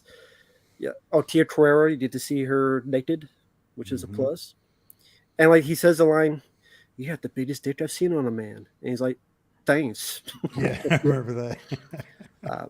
But yeah, love Showdown Low Tokyo. Mark L. Lester, who did Class of 1999 and others. Mm-hmm. Commando. Number 3, The Perfect Weapon. Love Jess Speedman in that. I mean, Uncle Bill did a review for that. Everything he said about that, I agree. Film I grew up watching. Made me a fan of Jeff Speedman. Great tempo moves. Very straightforward pace. Excellent action sequences. A good symbol of 90s action.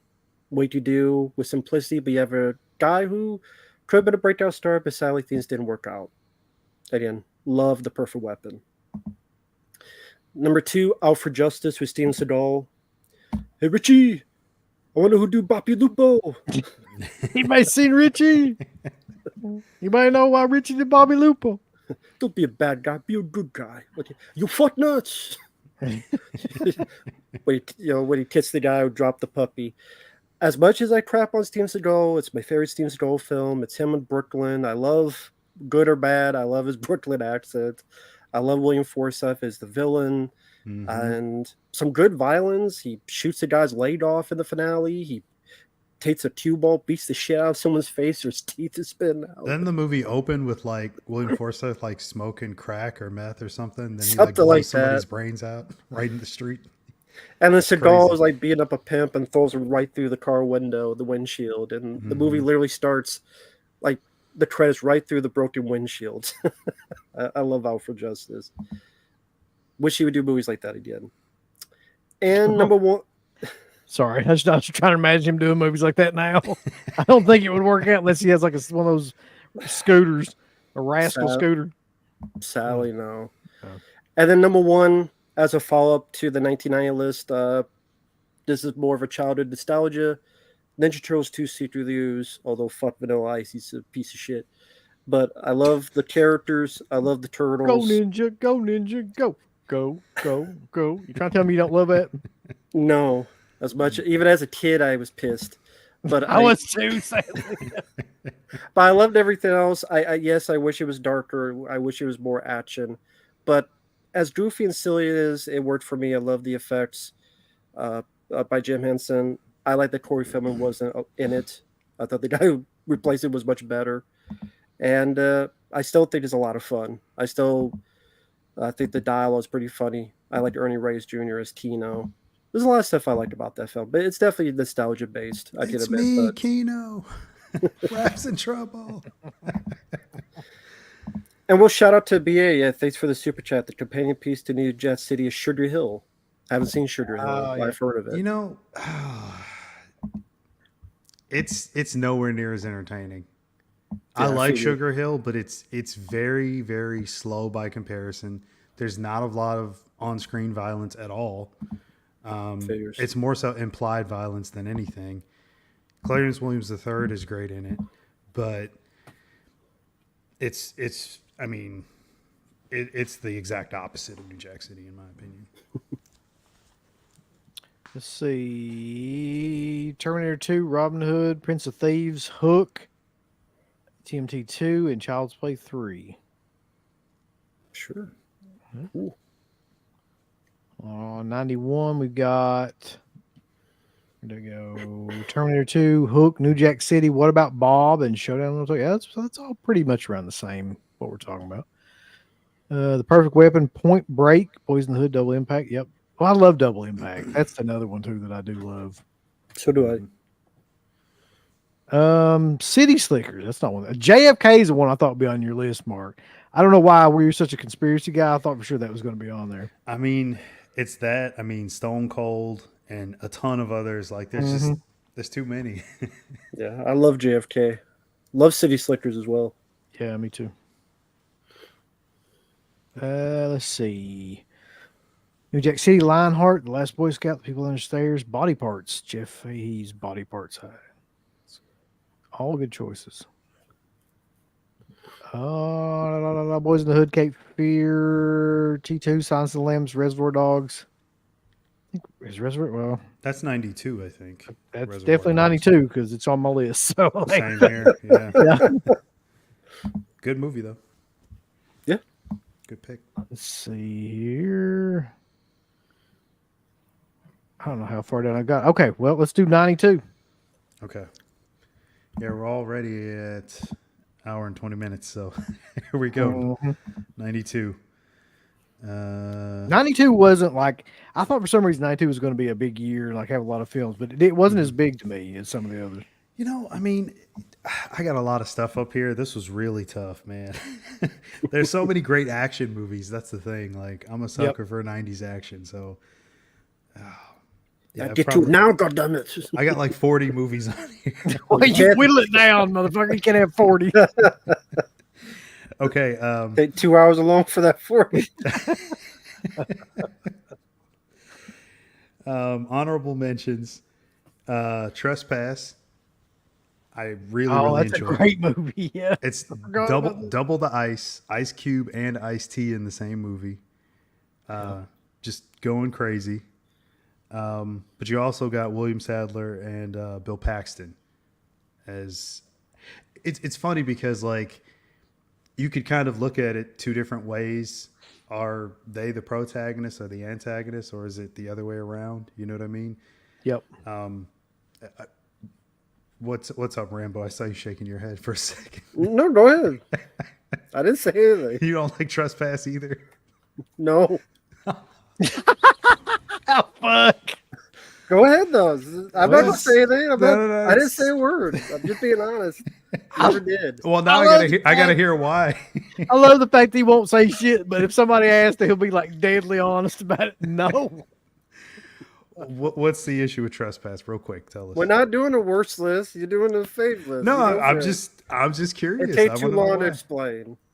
What? I just don't like it. I think it's boring. Okay. I don't remember any action from it. I don't care about the characters. No, it's the more heroes so. are dumb as fuck, and then the villains are the villains. So I don't give a shit who wins. Yeah, it's not really an action movie. It's more so like it's a treasure movie, really. I watch Indiana Jones. But Firewalker. Indiana Jones doesn't go to the hood. This takes place in the hood, though. Well, so does Leprechaun, but that wasn't good either. Yeah, it was. Leprechaun in the Hood is It awesome. actually was pretty fucking good. Yeah, teach their own. Not for me. This is a whole other show, just going back Yeah, and we forth need with to- Rambo. Hey, I'm just being honest. All right. You can like it. No, all right. So I'm going to keep going. We could go all night with that. Honorable mention. This almost made my list as well. Unforgiven. We all know what that is. Amazing. God, we only get 3. Damn. So I'll say Night Moves with Christopher Lambert. I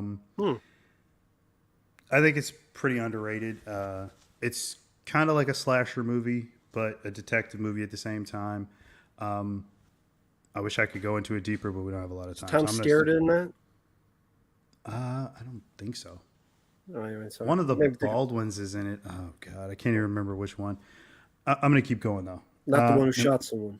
No, not Alec. Number 5, Passenger 57. This one, I'm a big mark for the Wesley Snipes stuff, especially the 90's Snipes. That was his decade for sure. Pretty much rise and fall all in the same decade for him. Oh, I think we lost Uncle Bill. Is he still there for you? Or No, he's maybe Aaron got pissed. I was talking about Trespass. But you keep going. Yeah, You may I'll come back keep by going. time. All right, yeah. So, he's completely gone. Yeah, He so probably knew, it's- so he probably went out and then he'll come back in. Okay.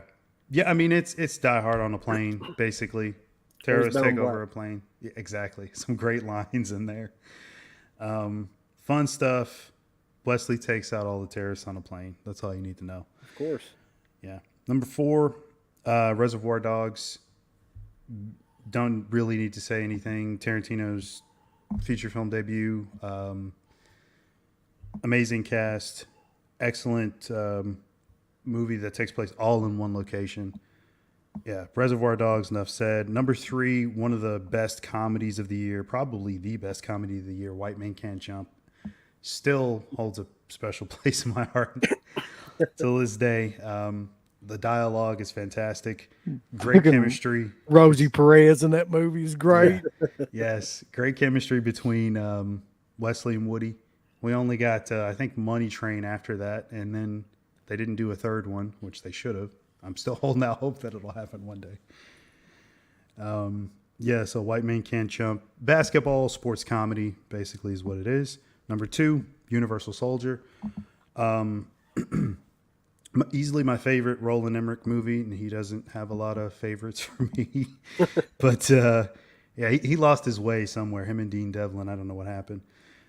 But, yeah, it's prime Van Damme and Dolph Lundgren versus each other. I still have to say it's my favorite Van Damme movie, just because it's him and Dolph going head to head. That end fight sequence is still one of my favorites for both guys. Tons of great action, great music, cool idea. Soldiers that are dead are reanimated essentially and programmed to fight even after death. And then number 1, Batman Returns. One of my favorite Batman movies. it's that and Dark Knight. I think are my two favorites. Watched that movie countless times on VHS. The VHS that I have is definitely warped. That's another one I just watched a million times over.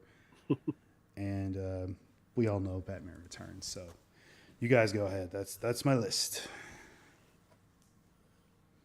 Okay, fucking honorable mentions to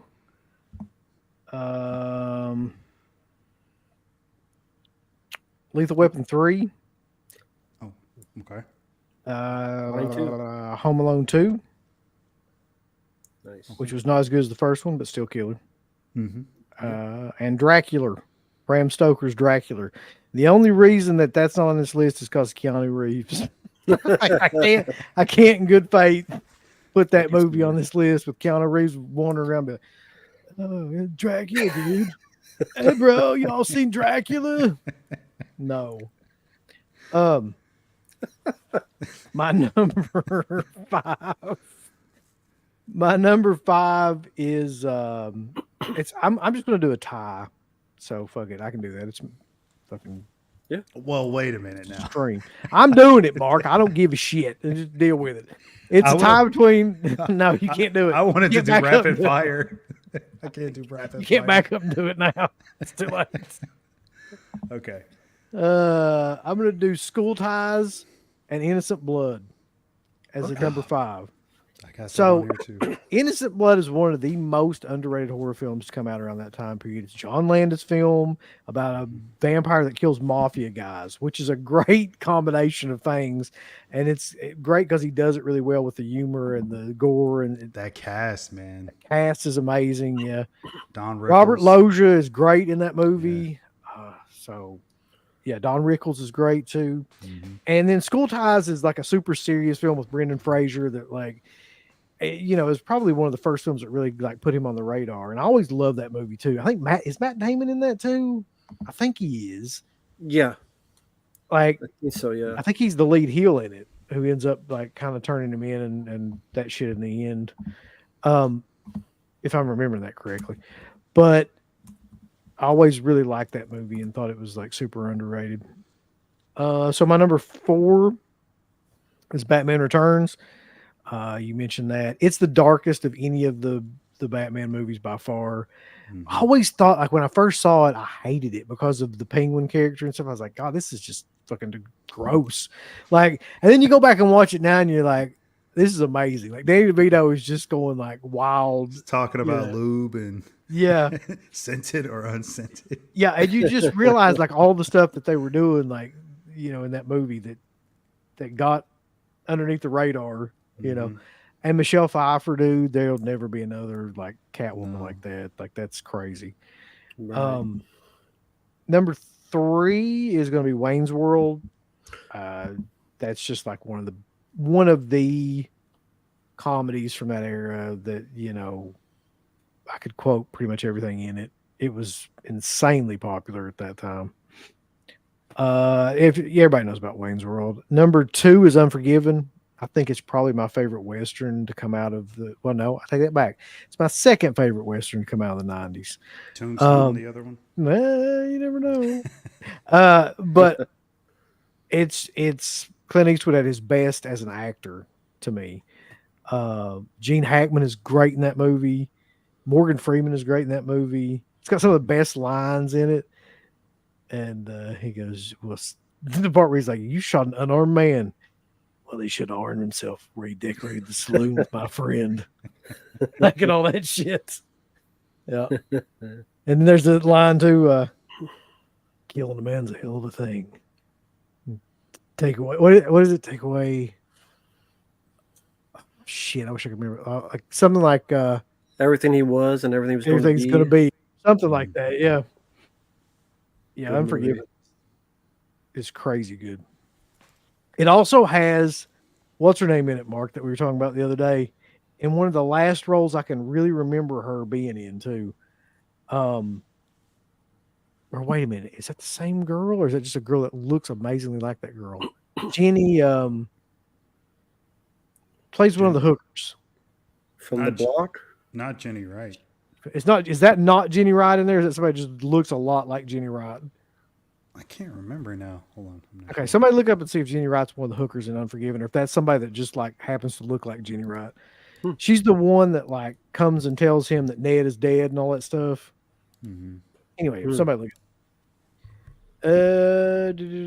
And then my number one is Reservoir Dogs. There's no doubt in my mind. Like that movie kind of revolutionized just everything. How you tell stories in movies, how you film movies in out of sequence in that way, and you know, it starts at the one part, and then you go back and figure out like what happened in other parts, then it comes back to the present.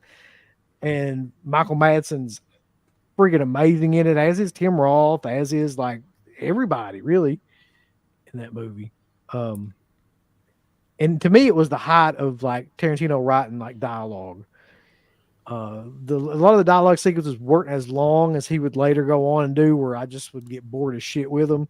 But they were really, really like cool, succinct dialogue pieces, especially the beginning of the film. So Reservoir Dogs, and that's my list. Very cool. And a shout out to BA. Thank you for the super chat. He was talking about Unforgiven. I saw Unforgiven in the downtown Westwood, LA theater in stupid thing. Come on. There. Opening night. I was in the third row. I've never experienced anything as amazing as that. So thank you, Clint Eastwood, and the movie. So very cool. Look at my list here for 1992.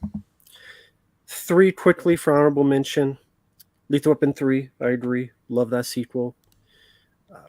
Stay Tuned, with a very unique comedy.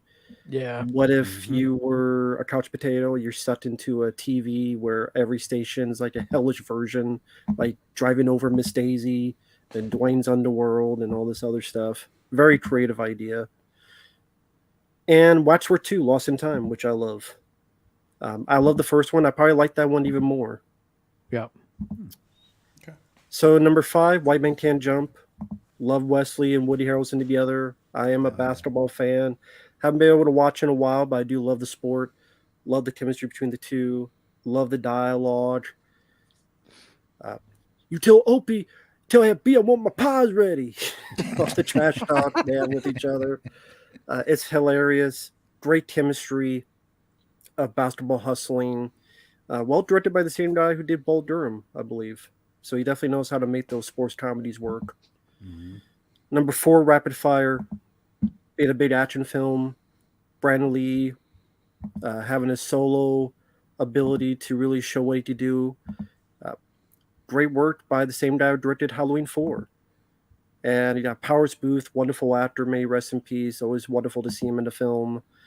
And yeah, just Brandon Lee be able to show what he could do martial arts wise. He could be a leading man, and he's able to prove it. And Sally, wasn't too long, he passed away, and we didn't get to see more of that. Love Rapid Fire. Number 3, one of the best action films out there, Hard Boiled. The John Woo film, yeah. Hard Boiled. Oh shit, I forgot about that. I did too, because it's not American. I guess was it American made? Hong Kong. No. Like Hogan in WCW? Pasta Mania.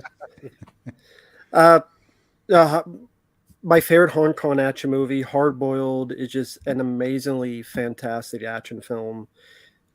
I remember, long story short, I was on table.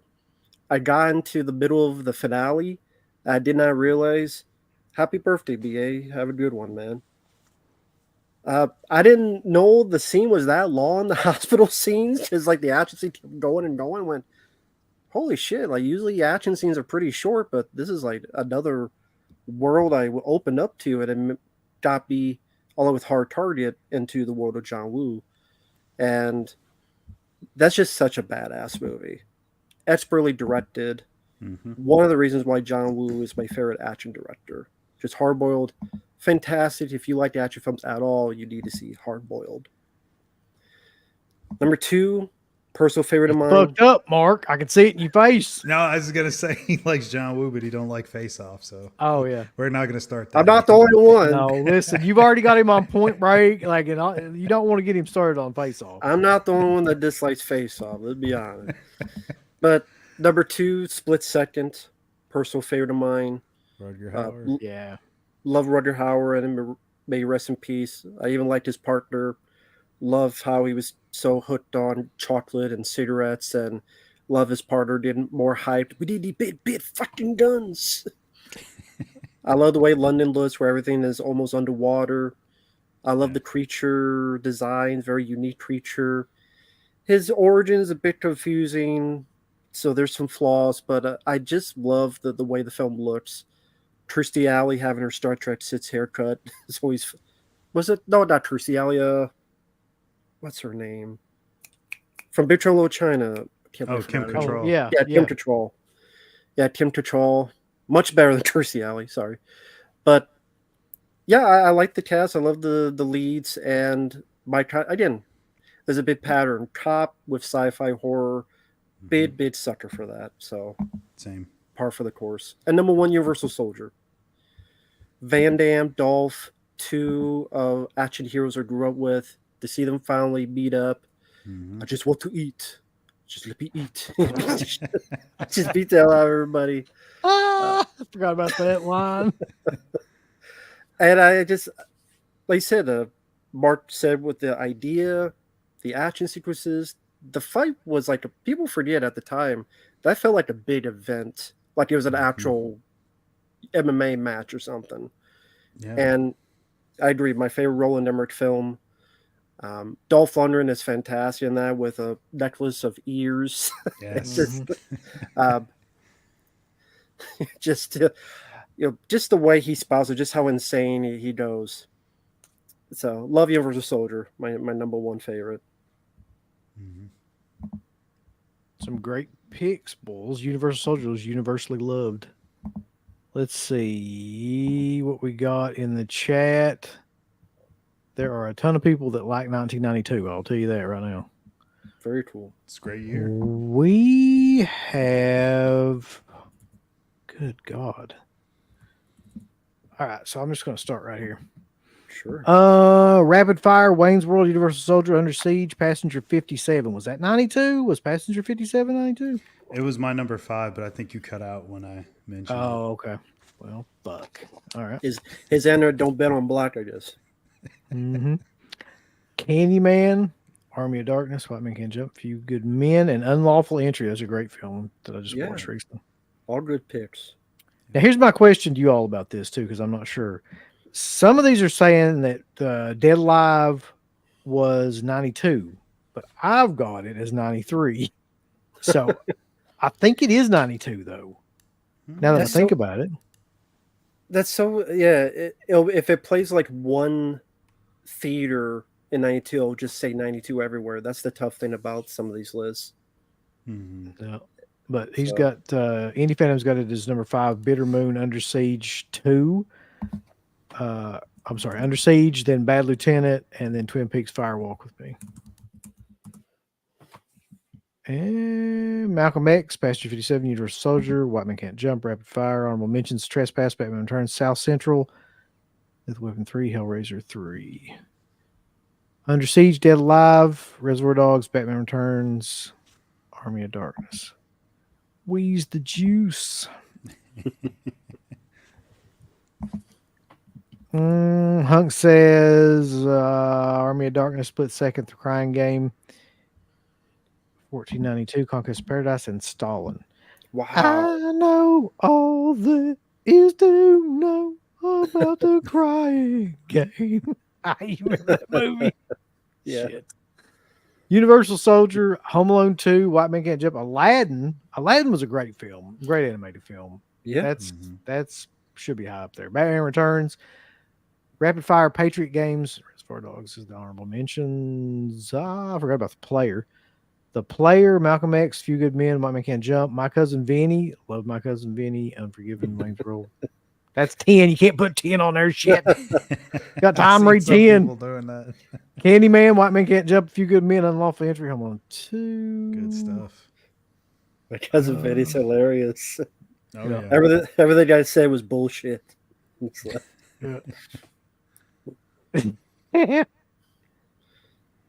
That's some good ones, Mayor. did he say 2 Utes? 2 Utes. Encino Man, Army of Darkness, Universal Soldier, Wayne's World, Candyman. A lot of people like Candyman. They put it up really high. I mean, I always liked Candyman, but it was never like that high up on my list. I agree. I like Candyman, but not top 5 or top 10 for me. Yeah. I like it. Batman Returns. It seems like a lot of the same. We're all on the same page, I think, with this year, though. Encino Man, Lethal Weapon 3, Universal Soldier, Under Siege, Unforgiven. All right, so let us go ahead and begin. This is the worst one for me, man, by far. Like, I don't even know how the fuck to do this. 1993, like, just go ahead, Mark. Try. I guess I can't. I really can't. Oh my god. You can do it. I'll try. Honorable mentions. Cliffhanger. Really tough to not put that one on the list. I mean, what more can you ask for with John Lithgow and Stallone going at it? We've mentioned before that there is no uncut version. One day, hopefully, it comes out. But yeah, great movie. Right. Hughes Brothers movie, Menace to Society. I had to put that on there. Although lately I find myself liking Dead Presidents a lot more. I think that's a much more violent film. They both have somewhat depressing endings, but that one has a little bit more going on for me. But I still like Menace to Society, so that's an honorable mention there. And then Fire in the Sky.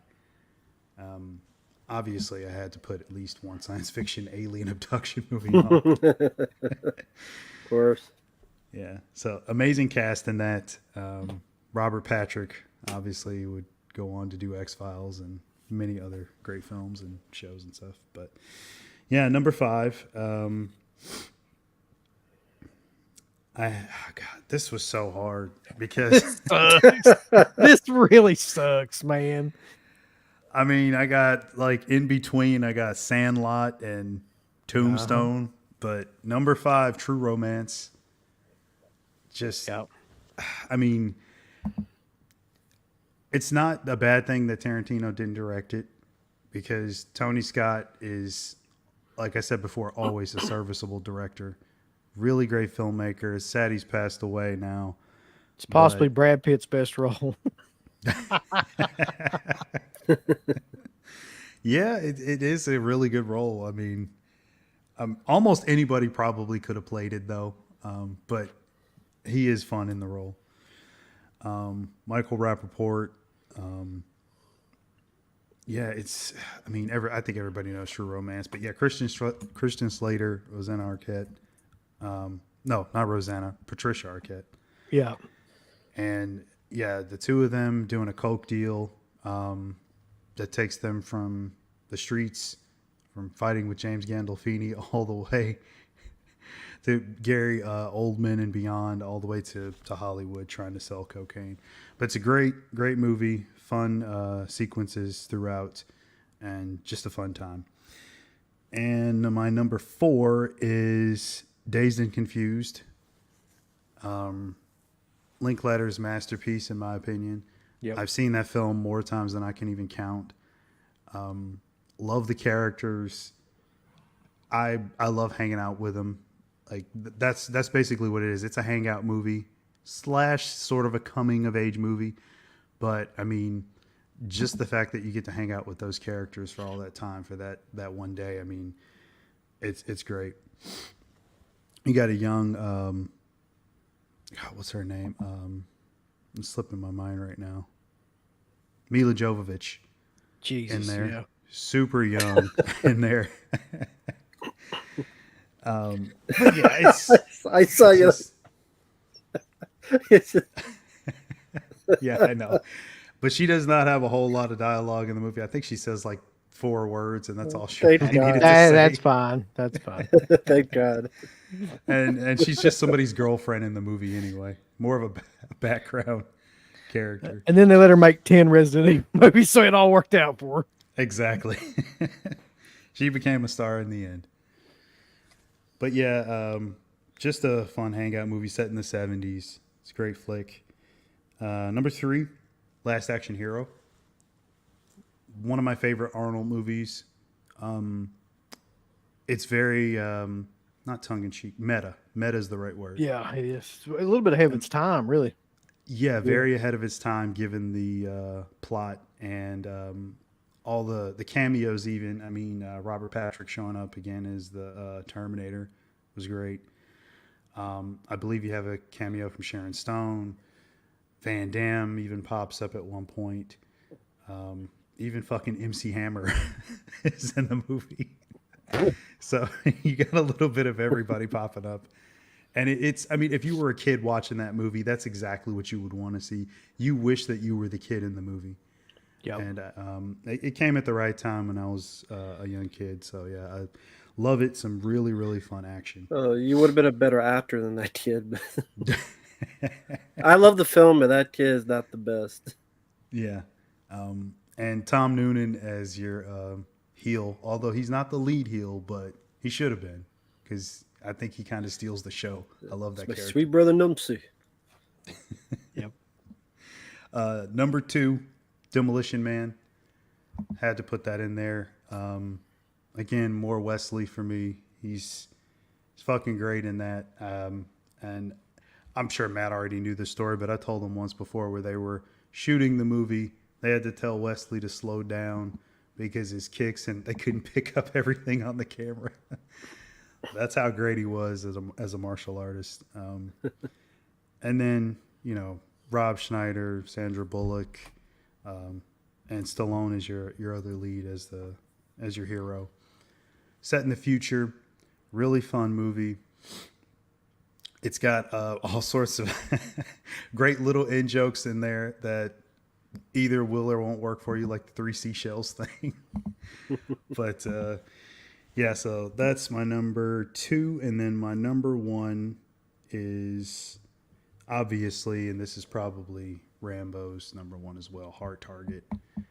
Yeah, you stole it. I had to. John Woo is, you know, Hard Boiled is great, but if you're going to go his best American movie, it's definitely Hard Target. We're all Van Damme fans here. This is definitely up there for me. It's in my top 3 Van Damme movies. Lance Henriksen, as I've said a million times on this show, and I will say again in the future, is pure badass. Arnold Vosloo as his henchman or right-hand man in crime is just amazing to watch. He's having a blast. I think everybody that puts forward any performance, even the smallest character, is so fun to watch. And it's basically, help me out, Rambo. What's that story that it's sort of based on? Like the Most Dangerous Game. Yes. The Most Dangerous Game. That's it.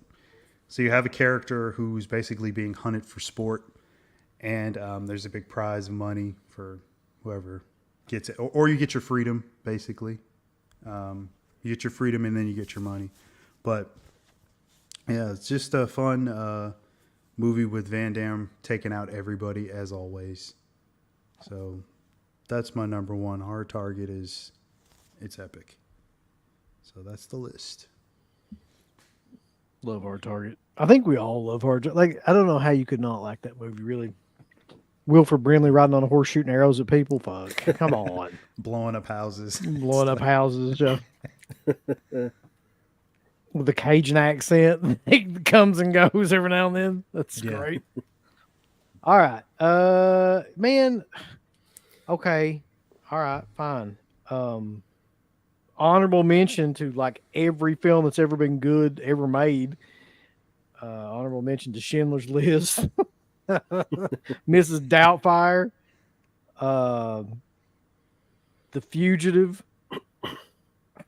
Yeah. Jurassic Park. Like, the fuck, man? Where's Meteor Man on that list? Come on. Meteor Man's definitely high up on that list. You're right. It's meteor shit. Meteor shit. That film sucks.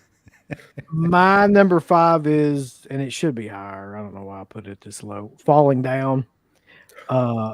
It's like the older I get, the more I love that movie and more that I understand it. Like the more that, like it Mm-hmm. makes perfect sense to me the older I get.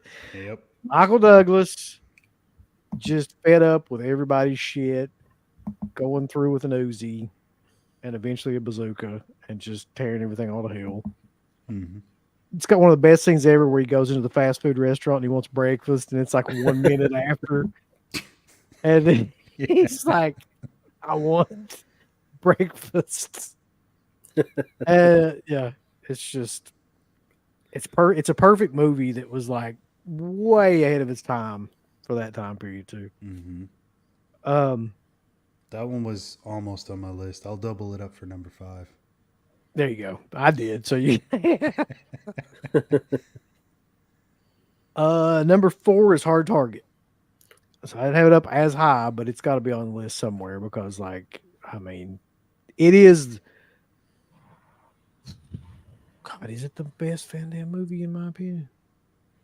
It would either be that or Bloodsport. I don't know. I don't It's know got to be which. in your top 3 Van Damme. Yeah, I If mean, you're it's a in my. Van Damme fan. I think I like it better than Kickboxer, so it's probably going to be like Bloodsport, then Hard Target as like the top Van Damme ones for me.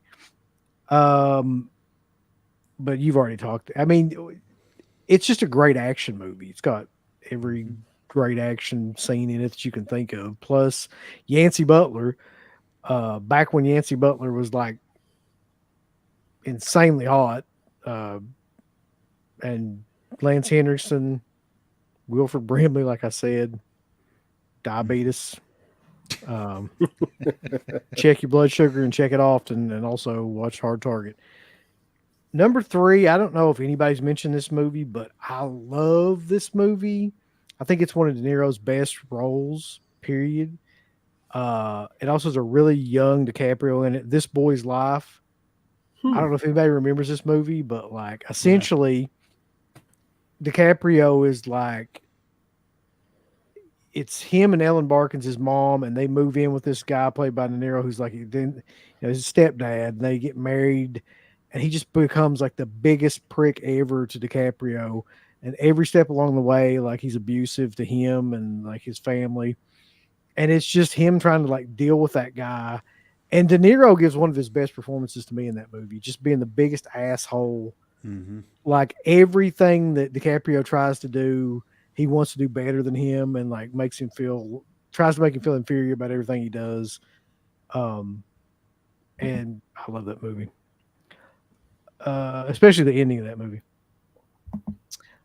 My number 2 is where the hell did I put my number 2? Oh, my number 2 is Tombstone. Like I said with Unforgiven, like this might be my favorite Western of the 90s. Probably is my favorite Western of the 90s for one reason, and it's the same reason that's everybody's reason, which is Val Kilmer. Man, I something about that performance, like coming out of nowhere like that, the way that he did that role, and Kurt Russell's great in it too. Don't get me wrong. Mm-hmm. As is Powers Booth, as is friggin' God, who am I trying to think? Michael Bean. Yeah. But I mean, Val Kilmer's on another. He's like, he should have been nominated for an Oscar. He's that good in that movie. And 1,000 quotable lines that everybody quotes. So I will not quote them. But Tombstone's my number 2. And my number 1 is Dazed and Confused. I saw that movie, Mark, right like the week before I went to high school, before I started high school. And I was like, holy shit, like I'm gonna have like fight all these seniors and shit. Like, cause like that's the whole basis of the movie is like these freshmen going to high school, Right, and like they're just tormented by these like seniors. Well, luckily that shit had ended by that time period, and that was not the high school experience. But like it's the best hanging out kind of movie. Like just kids hanging out with each other, like doing really nothing, but still like it seems so true to life about like what would happen during that time period, and the whole basis of the movie is just hanging out, smoking weed, and going to parties and listening to music, really. but the characters are so well done that it makes you like immersed in that world too. So that's my number one. Yeah, that's what I was saying about it. Like you feel like you're hanging out with them, Yeah. which is what you want when you make a movie like that. Let's get a couple super chats real quick, Rambo, before we go. Sure. Want to be a farmer? There's a couple acres. It's a great line from last time. That'll be somewhere talked about soon again. Yeah. Thank you. And then Matthew says I'll just- the oh, go just ahead, maybe- sorry, man. Maybe he's talking about me. That's cool. More badass than strong female character. Well, yeah. As long as they're not you cheap sluts, go for it. Betty Tigers, whatever it is, Betty Dice, whatever. Just be more like Andrew Dice Clay. Yeah, that's cool, Matthew. Thank you for that. Appreciate it. To be honest, I'm too stupid. I don't remember what you said about it, so I'm just kind of floundering here, but I'll take your word for it. Hey, I watched Megalopolis, so my brain cells are gone after that piece of shit. Francis Ford I thought you said that was the feel good movie of 2024. Yeah, if my hand was up my ass or my prostate, they would feel good. But 1993. So was Dead Alive in 92 or 93? I don't know. I think it was 92, but I think it was 92 as well. Like that's what I Shit. always remembered it as, but they had it as 93. So fucking. Well, I'll put a 93 as honorable mention just to talk about Dead Alive. And all three of us could talk like a few seconds. Like Dead Alive is such unique, right? Just would you say that was his best film? The director? 100%. I think it is. Like I don't even really like the fucking Lord of the Rings movies, but I think Dead Alive is a fucking masterpiece. So you shall not pass my fucking colon because Dead Alive is way better than any of those. I agree. Fantastic film. And I hope it gets a new release one day. It deserves it. One of the goriest and more creative horror films out there. Just so many things about you can mention about how creative it is. And the third act alone, which is some of the more unique kills you'd ever see in a movie. You could go like, yeah. Man, I remember the first time I watched that movie, I couldn't believe like what I was seeing. Like it looked real in a lot of those sequences towards the end anyway. Like they pull the guy's face off and everything, and then the woman, the baby comes through the woman's head, from the back and like pulls it apart. I just thought, like, my God, this is by far the goriest, bloodiest movie I've ever seen. It still might be like one of, if not the goriest. Yeah, everybody remembers like the lawnmower scene, Yeah. and all that stuff. Yeah. And all quick, like with Matthew, okay, that's a long time ago. Yeah, when we're talking about the tiger that could kill crocodiles, that was a long time ago. But yeah, I remember that. I said that guy's a badass motherfucker. I don't want to mess with him. Although he probably got killed by the hurricanes. There's a hurricane every 5 minutes. So Wait, they'll I kill him. just want to bring this up real quick. Yes, I think that it will. Jesus. Honorable mentions other than Dead Alive. I'll put that 92 then. Last Hatchet Hero, honorable mention. Reasons Mark said. Never thought it was as bad people made out to be. I thought it was very fun. I thought it was very inventive. I thought it was pretty funny. There's always a bad guy. There's always a bad guy in the closet, and like all the other guy in there. Yes, I'm like the famous Arnold Braunschweiger. Schwarzenegger, Gesundheit. It is, yeah. It's. I never understood why it was hated as much as it was. Just I remember watching it as a kid. I thought it was pretty good, but well, the biggest problem Last Action Hero had is it came after Terminator 2. Like it was the first film he did after Terminator 2, so it didn't matter what it was not going to pop that. Yeah. And then The Fugitive would be the other honorable mention. Fantastic. Probably maybe the best movie based on a TV show. If not, then very close. Great Harrison Ford performance. Tommy Lee Jones is fantastic. The way he portrayed it. Won an Oscar for it, which I agree with. Number 5, Jason Goes to Hell. That's a personal favorite of mine. It's nostalgic. That was the first one I saw. It's what got me into the franchise. Jean D. LeMay, Mark, our guy. Oh, yeah. We got him up the tier list, baby. That's what we were there for. Our job was done. But yeah, I love it's like a good version of a sequel to The Hidden. because they did a sequel to The Hidden. It was garbage. This I rather liked, and because it was the first one I saw, I didn't know about the rules it was breaking, so I wasn't in that mindset. But one of the goriest of the franchise, which also has its nudity. I like the characters like Stephen Williams, and I do like John D. LeMay. I do like that it didn't feel like a typical. Like Friday 13 films have a formula. I was fine with it going outside the box. Yes, they're stupid shit. I don't know why he needs to shave. You don't need to shave. Take that out. I'm sorry, I defend the movie, but I ain't defend that. That guy was naked too. And hey, I don't need to know about Jason's sex life now or ever.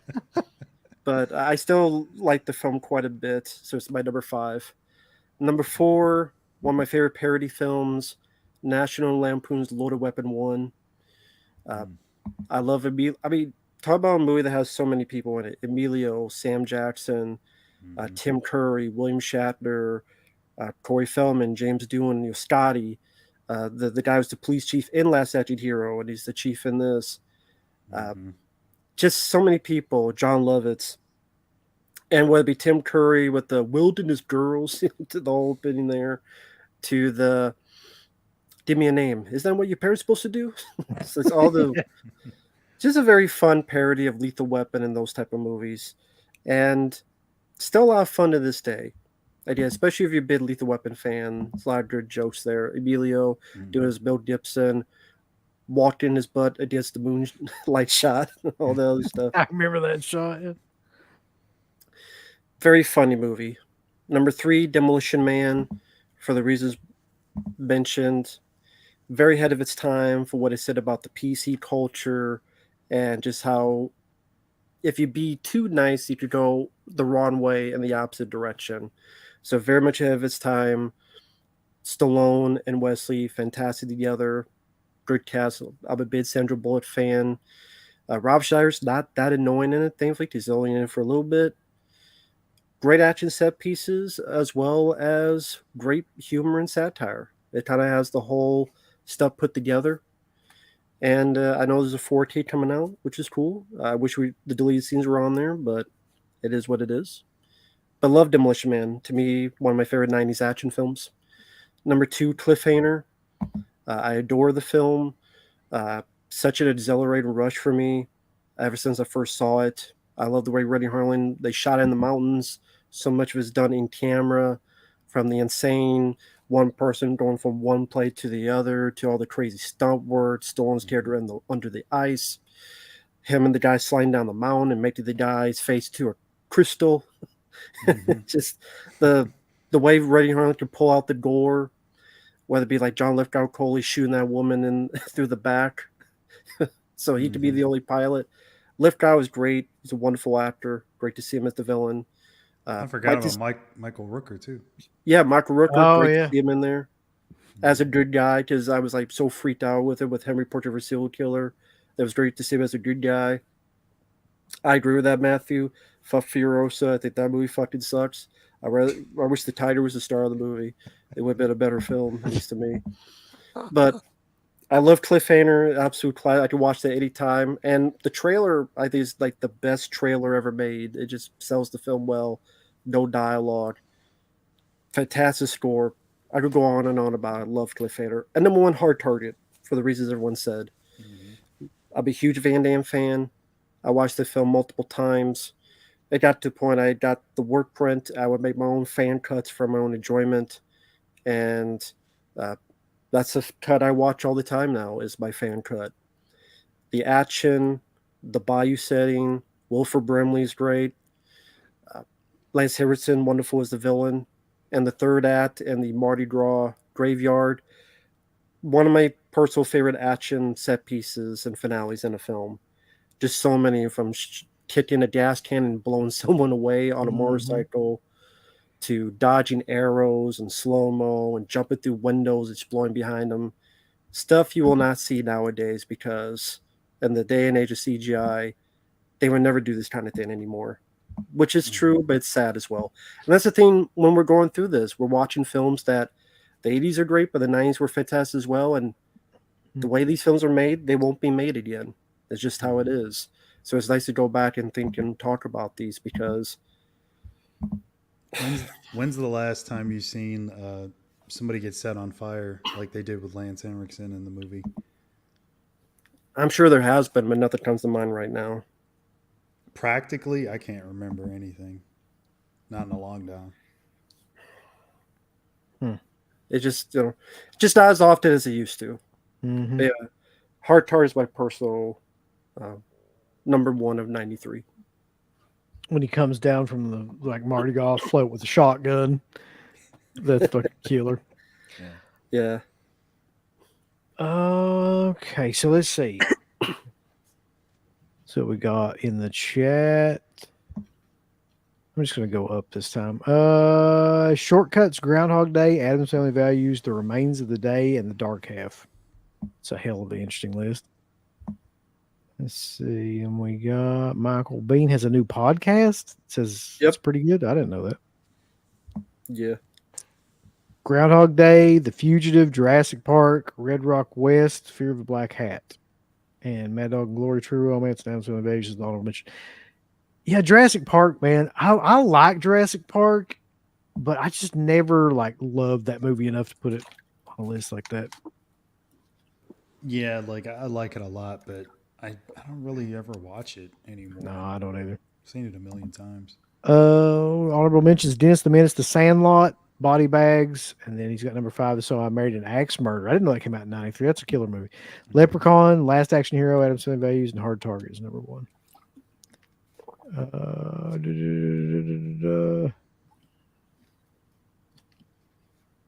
The Fugitive, Hard Target, In the Line of Fire, Body Bags, hell yeah, and Falling Down.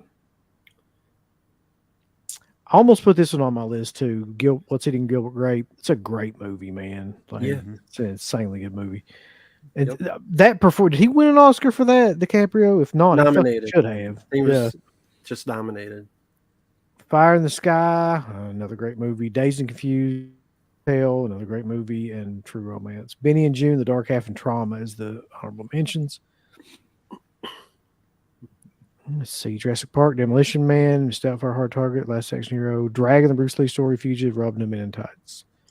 Love me some Mel Brooks. That's a good one. Men in Tights. It's Yeah. always funny. Hard Target, Demolition Man, Cliffhanger, Tombstone, True Romance, Honorables, Men's Society, Judgment Night. Yep. Judgment. Army of One, Falling Down, Poetic Justice. I thought about Poetic Justice. I should have put that on there, but You want to put Janet Jackson on the list, Mark? What the hell? Tupac, The Fugitive, The Firm, Cliffhanger, Judgment Night, Hard Target, In the Line of Fire. That's a great movie too. Yeah. I forgot that one. Did that come out that year? I didn't have Yeah, it it on my did. list. Okay. '93. So I Married an Axe Murderer, Tombstone, and Jurassic Park. California as well. That's another good one. California. Nowhere to Run, Thing Called Love, Demolition Man, The Fugitive, and Hard Target. Which one is Nowhere to Run? That's the one when he's on the prison bus. He escapes and goes to Rosanna Arquette and the little kid who's one of the culprits. Oh, yeah. Okay. Indy Phantom, The Crush, Shortcuts as honorable mention. Hard Target, The Fugitive, True Romance, Carlito's Way, and Dazed and Confused. I love Carlito's Way. Demolition Man, Jurassic Park, Sleepless in Seattle, Batman, Mask of the Phantasm, True Man. I think we got this is my favorite list of anybody's though. Cop and a Half, Robot in the Family, Jason Goes to Hell, Ernest Rides Again, and Son-in-Law. I know Good that's stuff. a troll, but that's fucking killer. No, I mean I like Son-in-Law. I mean nothing wrong with Ernest. Jason There ain't Goes no to way, Hell. Mark. That's a real list. I don't know about Cop and a Half though. There ain't no fucking I don't know if way. I put that at the. I agree with one. 3, 4, and 5. I don't know about Cop and a Half. They teach their own. All right, so I think we're caught up. If not, I mean, there's a lot of. And one quick, In the Line of Fire, I agree with you. That was one of my Yeah. favorite lines. You have a rendezvous with my ass, motherfucker. Yeah. Like Clint Eastwood. Oh, My yeah. boyfriend's back. Disney, I believe. All right, 1994. Mm-hmm. The saga continues. Okay. Oh man, this one was tough too. And the ones that I'm mentioning for honorable mention, I just think that they don't get talked about enough or enough light shined on them, and I think they're great. But I might double up for number 5. Just saying. Do it. Do it to it. Honorable mention, the first one, Low Down Dirty Shame, directed by Keenan Ivory Wayans. Thought that was a fun action movie, but nobody talks about it. Never had a Blu-ray. Which is crazy. I think it's really cool movie. It, most people talk about, scary movie and that stuff, and that's what they usually associate. Because it bombed, and it's one of those few that has, I think, a 0% Rotten Tomatoes. Does it really? Damn. Wow. Holy shit. Which is I thought it was a good movie, but it has a 0%. That's crazy. Oh, I love it. Ton of really cool action scenes. Very underrated. Definitely worth a watch. This is Rifkin movie. Sorry. This is. Oh, sorry, 4%. I was wrong. 4%. Yeah, get it right, buddy. Yeah, right. 4%. 4%. Come on. But yeah, The Chase. I always thought that was a really fun Love movie. that movie. Does that movie have a Blu-ray? I thought maybe it didn't. I don't have one. I hope it does. I'd like to get it at some point. But it seems like one of those movies that probably wouldn't have one, Let us know, Rambo. No, I don't think it does. It's crazy. It seemed like I'd heard that, and I was like, "There ain't no fucking way." That movie was on HBO constantly back in the day. Yeah, that's where I caught it. Yep. Christy Swanson, man. Whew. Yeah, buddy. Yeah. Of course. And I gotta mention this one. I'm not sure how many people have ever seen this one, The Stoned Age. Have You guys not ever seen that one. Yeah, I have. Yeah. Okay. Hey, Yeah, Matt, yeah. did you like it? Yeah, that's a good question. No. I figured. Yeah. I figured. You can tell by how he answers it. You just need to go a little bit deeper. All right, but yeah, we are coming up on 2.5 hours, so I'm going to keep going. So number 5 is Speed, but I had a hard time not putting in Time Cop in there. Just, again, Van Damme. And Of course. We can't put Anyway. every Van Damme movie in the top 5, y'all. I feel like that's what we're doing. yeah, but Speed is classic. One of those rare movies where it starts out with, just a crazy idea, keeps the tension all the way through with the whole thing with the bus. And even before that, when you go to the hostage situation that they have Yeah. in the building, Dennis Hopper is great in it. Perfect villain. Keanu was, I'd say that's probably right when he started to shine, as like people could see him like as the next big action star. Because I'm pretty sure he did fairly well at the box office. Yeah. Yeah. What, Speed? Yeah. It is huge. Yeah, it did. Yeah. It was like Okay. hundreds Surprise. of millions of dollars. Yeah. Yeah. Sequel, not so much, but that's a whole other No, story. it's on a fucking boat with. Who was Jason- that? Jason Patrick. Jason, Yeah. It's got Jason Patrick though, buddy. Yeah. Speed 2, cruise control. What? And yeah, Sandra Bullock, she was another one. Whew, at It that made her time. whole career. That movie made her Yeah. whole career in one movie. Oh yeah. Yeah. And tons of great lines throughout. Joe Morton, everybody's fucking fired. Yeah. So yeah, it's what more can I say? Everybody knows Speed. Go on to the next one. It's number 4. That's True Lies. Another one that everybody knows a ton about. Arnold, just, I mean, if this was like the follow up to T2, Yeah. like maybe he could have squeezed in Action Hero right after that. Maybe it would have done just as well. I don't know. But either way, I always found it really fun. Comes off very much like a spy parody movie, but still manages to be serious. Jamie Lee in there. The best part of that movie to me has always been Tom Arnold. Yeah, To be honest, like I mean, I think his chemistry with Arnold is off the charts. Like all the jokes that he has, it's hard to Yep. believe that. And this was probably all improvised by him, but it's hard to believe Cameron would have wrote any of that kind of dialogue.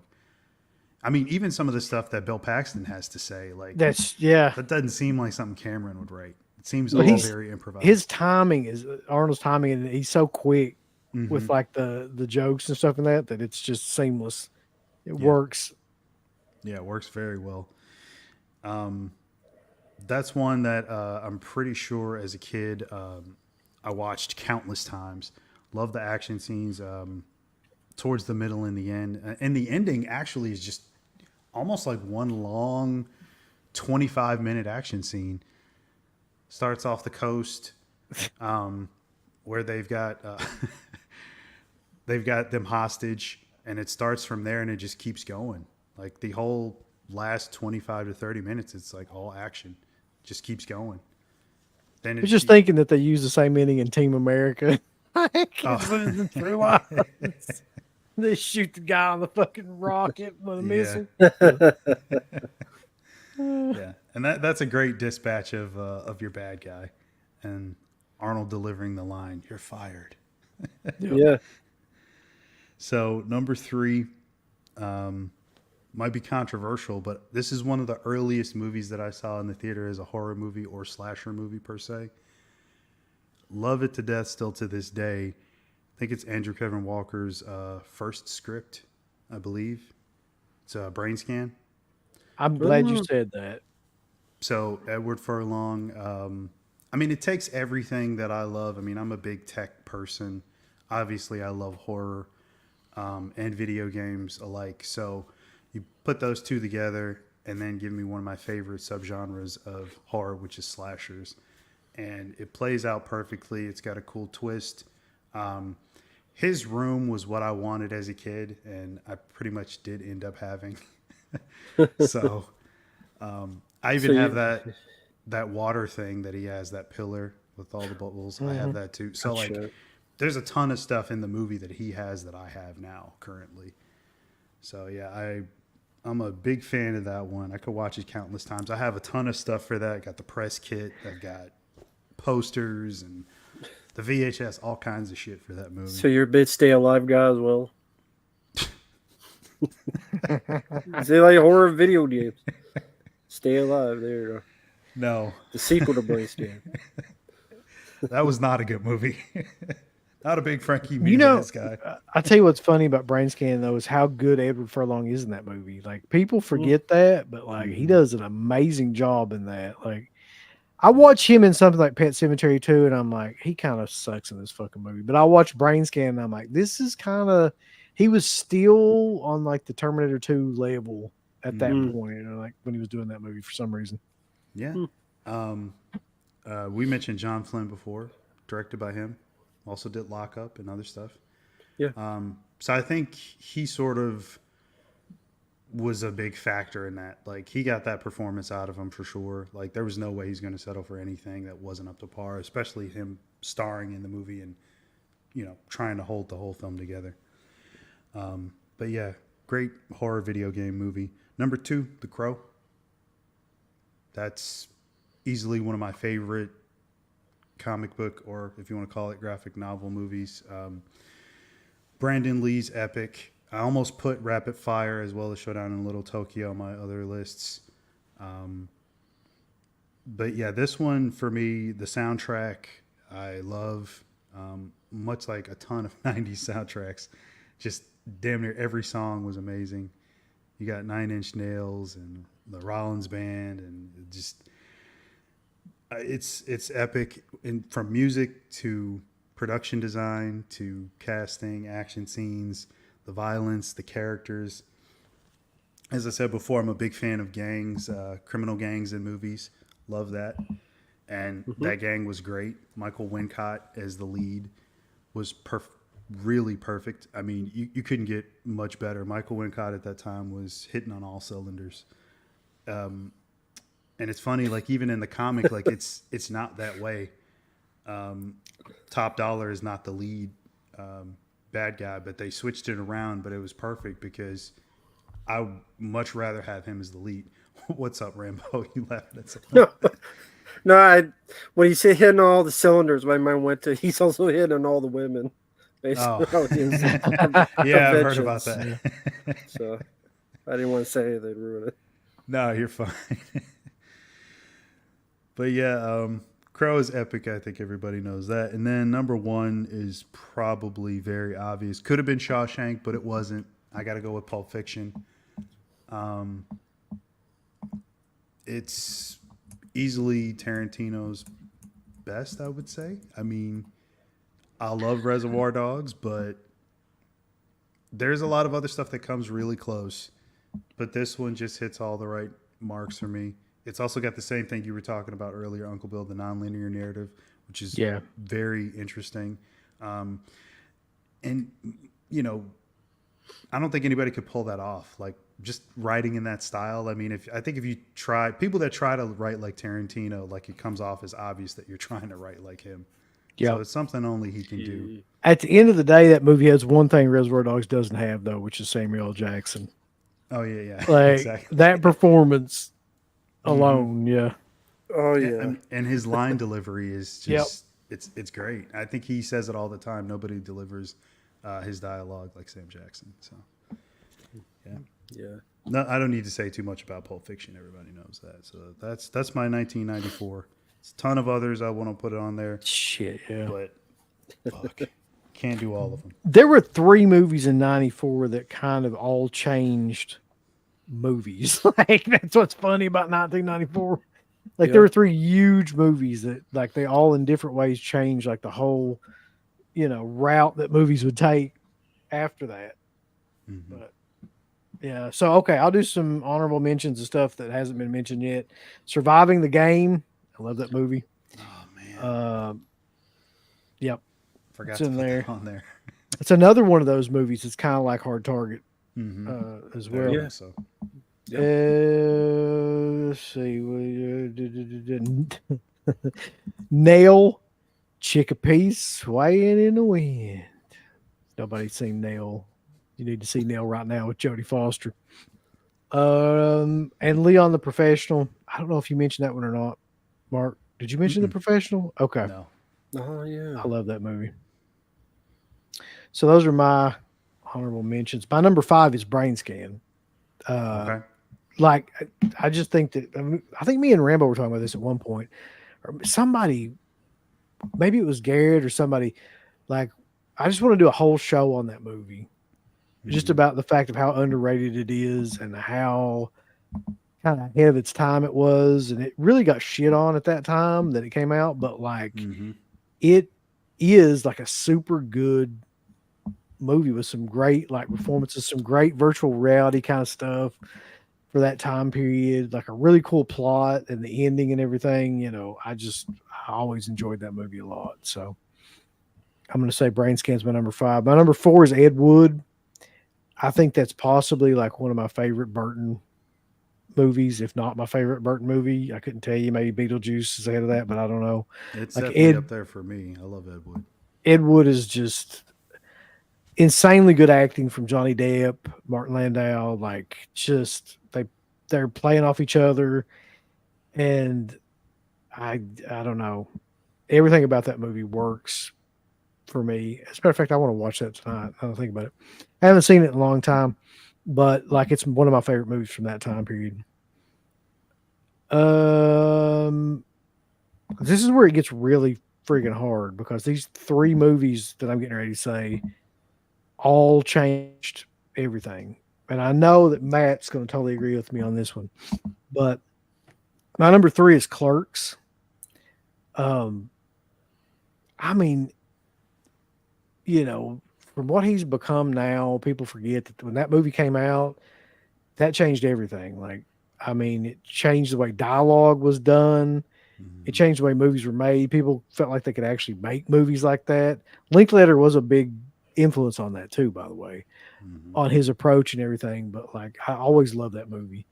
I thought like the characters were great. They were fresh at that time. Like, the writing was so good.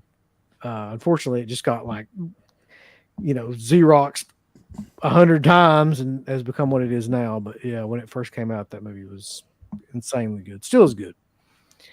My number 2 would be Shawshank. For obvious fucking reasons. I, I don't know if I need to talk about Shawshank really. Like everybody knows about that movie. And my number 1's Pulp Fiction. Okay. For exactly what you said, like it had the performances, it had the storytelling, it had the dialogue for sure, it had the direction, had the music, it had everything in it. And every story was like engrossing too. Like every sub character plot that was going on in it, like was great. Every step of the way, the Bruce Willis stuff, the Sam Jackson, Travolta stuff, just every side character like that had a story was insanely good. Absolutely. So that's it for me. Well, before I go on to give a shout out to Matthew, does the super chats? Oh yeah, Uh, sorry about no, it's fine. I think it's like he said like 3 during it. Can we all agree that Crocodile? Like you said, yeah. that. Hold on, I could go to the stars one. Let's see. Can we all just agree that the crocodile killing tiger is more badass than most supposedly strong female characters in movies these days? Yes. Fuck yeah, especially if it's Brie Larson. Fuck Brie Larson.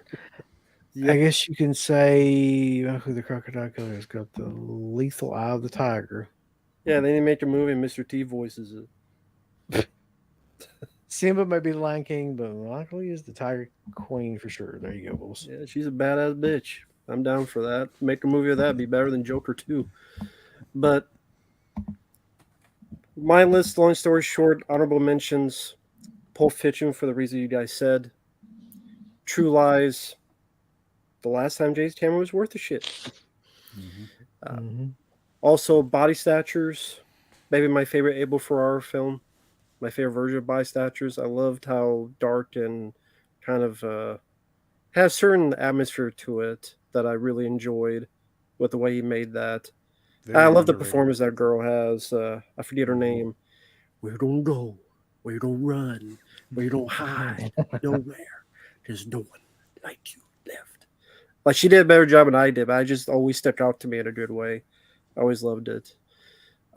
Also, Gunman with Christopher Lambert and Mario Van Peebles. Fun action movie. I'll put that on the honorable mention. Number 5, Shawshank Redemption. One of the most amazing movies out there. So well made. So well acted. Really pulls your heartstrings in the right way without being over dramatic. Fantastically made movie, The Shawshank Redemption. Crazy how that film bombed when it came out, but it definitely is considered to be one of the best films out there, and it's richly deserved. It's a fantastic movie, The Shawshank Redemption. Number 4, Time Cop. I'm a big Van Damme fan. That was the biggest hit he ever had. I think that was the film that was the most potential for him to have a franchise, but because of his drug problems, it just never came to be. Because that could have been his Rambo, his Terminator, where it would have been Time Cop 2, 3, 4, just all sorts of things you could do with it. But yeah, love Ron Silver's the villain. Love the action sequences. Love, from Ferris Bueller, who played his wife. Yeah. She's great. I can't think of her name. Yeah. Mia Sarah. Great cast, great action. One of the last highlights of Van Damme before it kind of trickled down a bit. Number 3, Ace Ventura: Pet Detective. Love that film. It's what brought Jim Carrey to the stratosphere. I like a lot of Jim Carrey films, but that's the one that I could watch over and over again and still laugh my ass off. When you talk about that, like a million lines start coming in my head, like immediately, like the one-liners from that movie. Your number still 911? Alrighty then. Even the crying game bit, I still love just the way he reacts and just the way they use the music. And they found Mr. Winky. I love Ace Ventura. That shit would never get over today, man. No. Oh god. Quick. Number 2, Clerks, for the reason you said. Fantastic dialogue, that he really got into what people would, at least how these interesting people would really sound like, really talk about, like how conversation would really be, and used his limitations to the fullest effect. The Yeah. black and white worked for that film. He was so good at writing, and there's a whole, I mean, we did a Kevin Smith show. How he fell off, I will still not quite understand 100%, but Yeah, he was a different person back then too. I mean, that's another thing to keep in mind. Like yeah, true. He's just completely different now. Yeah. But Clerks is just fantastic. Just one of the funniest, one of my favorite comedies, one of the funniest movies. Just really shows how spot on dialogue can really work for characters, especially the character Randall. And number one, Speed. Speed to me is what I want in escapism action movie. Great beginning. Mm-hmm. Each one has like the elevator, the bus, the subway. Each one done very well by first time director Jan de Bont. Pull all the cylinders. Great idea for the central premise. Dennis Hopper did a fantastic job, and what Keanu Reeves really made him more of a star. He worked well for that role, and just such a fun, exhilarating movie. Great action sequences, very well done movie. So, yeah, Speed would be my number one for '94. Yep. Love Speed too. Not Speed 2. Yeah, I know. Love Speed as well. Okay. Speed 2. Yeah. Does anybody really love Speed 2, by the way? If so, like, Cisco and comment. Ebert, they gave it 2 thumbs up. No, they didn't. Shit. Yes, I did. I swear to God, they gave it. But Die Hard did not get 2 thumbs up, but Speed 2 got 2 thumbs up. That tells you everything you need to know about those two guys, really. In their opinion.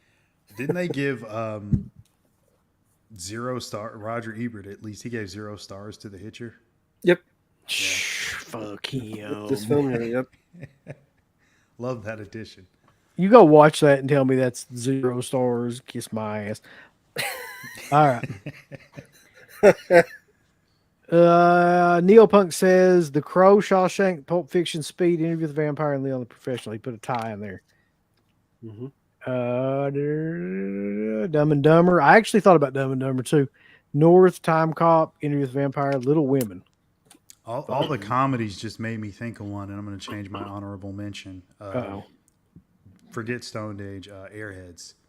Airheads is awesome. Yeah. Love Airheads. I just thought about that. So that's my pick. The Cowboy Way, New Nightmare, Page Master, Little Giants. I love Little Giants. I forgot about that movie completely.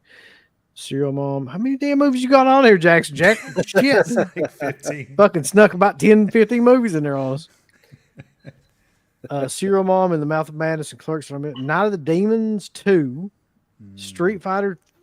Okay. Dumb and Dumber, Brain Scan 2, and Airheads. All right. Airheads. There's Airheads. Okay. Now, this is the troll list. Ain't no fucking way. It's bad. Oh, man. My Father, the Hero, The Gambler 5, Playing for Keeps, Radioland Murders, and the Flintstones. Shit. It's killer. Also, Jackson Jack says Witchcraft 14 came out in 94. So that's got to be on there. Got to be an honorable mention on there. For sure. Dark Half Color Night, Last Seduction, Clerks, New Nightmare, Natural Born Killers, Pulp Fiction, Dumb and Dumber, Speed, Leon the Professional, True Lies, and Time Cop. Yeah, a lot of the same movies. Speed, The Crow, The Chase, Surviving the Game, Pulp Fiction. Dumb and Dumber, The Lion King, The Crow. See, there's a lot of conflict about when these movies came out. The Lion King, The Crow, Forrest Gump, Pulp Fiction, True Lies, The Mask, Shawshank, and Speed's honorable mentions. Good stuff. What do you mean about when these came out? Well, like they show up in different times. Like some people put them in 93, some people put them in, you know what I mean? Like, Gotcha. Pulp Fiction, The Paper, Shawshank, Nobody's Fool, Speed. Okay. Yeah, I mean, there's some that are just classic, like Pulp Fiction, Ed Wood. Hudsucker Proxy's great. There's Wolf. I was waiting on that one. Fucking a wolf with Jack Nicholson running around. James Spader. Yep, James Spader's the competing wolf. I saw that in the Michelle theaters. Pfeiffer, I think. Yeah. Like in the month of Madness, I thought it was 95, so I get what you mean. I thought, Yeah, I I put that think in that's 94. 94. That's I think it is 94 because I have it Yeah. on the list here, but Oh. couldn't put it on there. Mouth Madness is great though. Oh yeah, Regardless, love that one. Speed, True Lies, Pulp Fiction, Clerk, Shawshank. Yeah. Hmm. Cemetery Man. Hmm. Yeah. Shawshank, The Crows, Pulp Fiction, Leon Newman. Very cool. Nobody all picked. right. Nobody picked Fresh. What's going on? Shit. You didn't. I would have if I could put 10 on the list. So that is the 90s, the early 90s anyway, 90 to 94. So, of course, next week, next Friday on Friday Night Lives, we will end this series with 95 to 99 because I ain't going into the fucking 2000s. Ain't going to happen. we gotta go. It'll come back by popular demand. I will not come back by man to go into the 2000s, Mark. I promise. So, yeah, that'll be awesome. I'm trying to think here because we've got a bunch of shit coming up, and I know Sunday I've got the Bravo Scariest Movie Moments with Garrett coming up at 10, so you can check that out. That'll be the next show. Saturday, CK is going to be on Eurocrypt, and he's going to be doing 3 different films with Dirk. I can't remember what the 3 films are, but you can check that out. I think it's at 7 or 8. Just go on our YouTube page and find that. And then we've got the resurrection of Miko coming up. A lot of people that remember from the original show, Miko Macabre, we have secured an interview with her to figure out what in the hell happened and what she's got planned for the future, which is going to be awesome. Well, for those who don't know, who is Yeah. Miko Macabre? Just something She- I don't know. She was, in my opinion, one of the first and the best like YouTube horror hosts from the early 2000s, like right around the conception of YouTube, really. Like she was one of the first people there that was making videos that were kind of like everything you see now, where people, they would take scenes from the movies and they would like, comment over top of them and make, try to make them funny and things like that, have little skits and things about them. She was doing that shit in like 2005, 2006. Okay. So it was like, if she would have kept doing it, she would have been huge. She would have been probably one of the most popular horror YouTubers that they're right now. But she bowed out after only a couple of shows. I think 3 or 4 shows. Like each show would be like a movie. Like Night of the Demons was one. I think Army of Darkness was one. There's another one too. But like after a couple of those, she just stopped doing it and just completely disappeared. So we're gonna find out what happened and what she's got planned. Yeah. Back to the day, did she find you or you found her? Back to the day. That's a good question. I don't know. I don't remember which one was which. I think we probably found her. There were so few people doing that shit online at that time that like you knew pretty much all of them. And hers was one of the ones that got like a lot of views too. Gotcha. But yeah, I can't wait to actually talk to her about that stuff. And then there's something else big coming, but I can't announce it yet. So just know that we got a big announcement coming up the next week or so. That's right. You guys did mention that the other Yep. night. Yep. And then I've got a video dropping tomorrow, which is about the best modern horror villains. And that's just like a standalone video. Cool. Very cool. So there you go. What do you got going, Mark? Actually, I will be doing a video on some of my. What? Shit, what happened to him? Did he press the wrong some of my, and he's gone. He's like, fuck it. That's like some shit I would do. I feel bad for him. Gotta keep you in suspense. I think he did hit the wrong button. Like he was trying to click on something else. He just fucking cut himself out. It's so killer. And Eli Roth interviewed Justin Smith. I fucking wish, but the truth of the matter is, Eli Roth don't want to talk to us. He just doesn't. All right, well, Matt, what do you got? Well, Mark's fucking gone.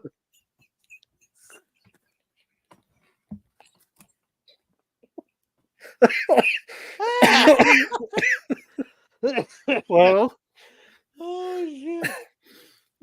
coming up. I should just boop leave just as middle. Just start saying something. Just fucking click yourself off.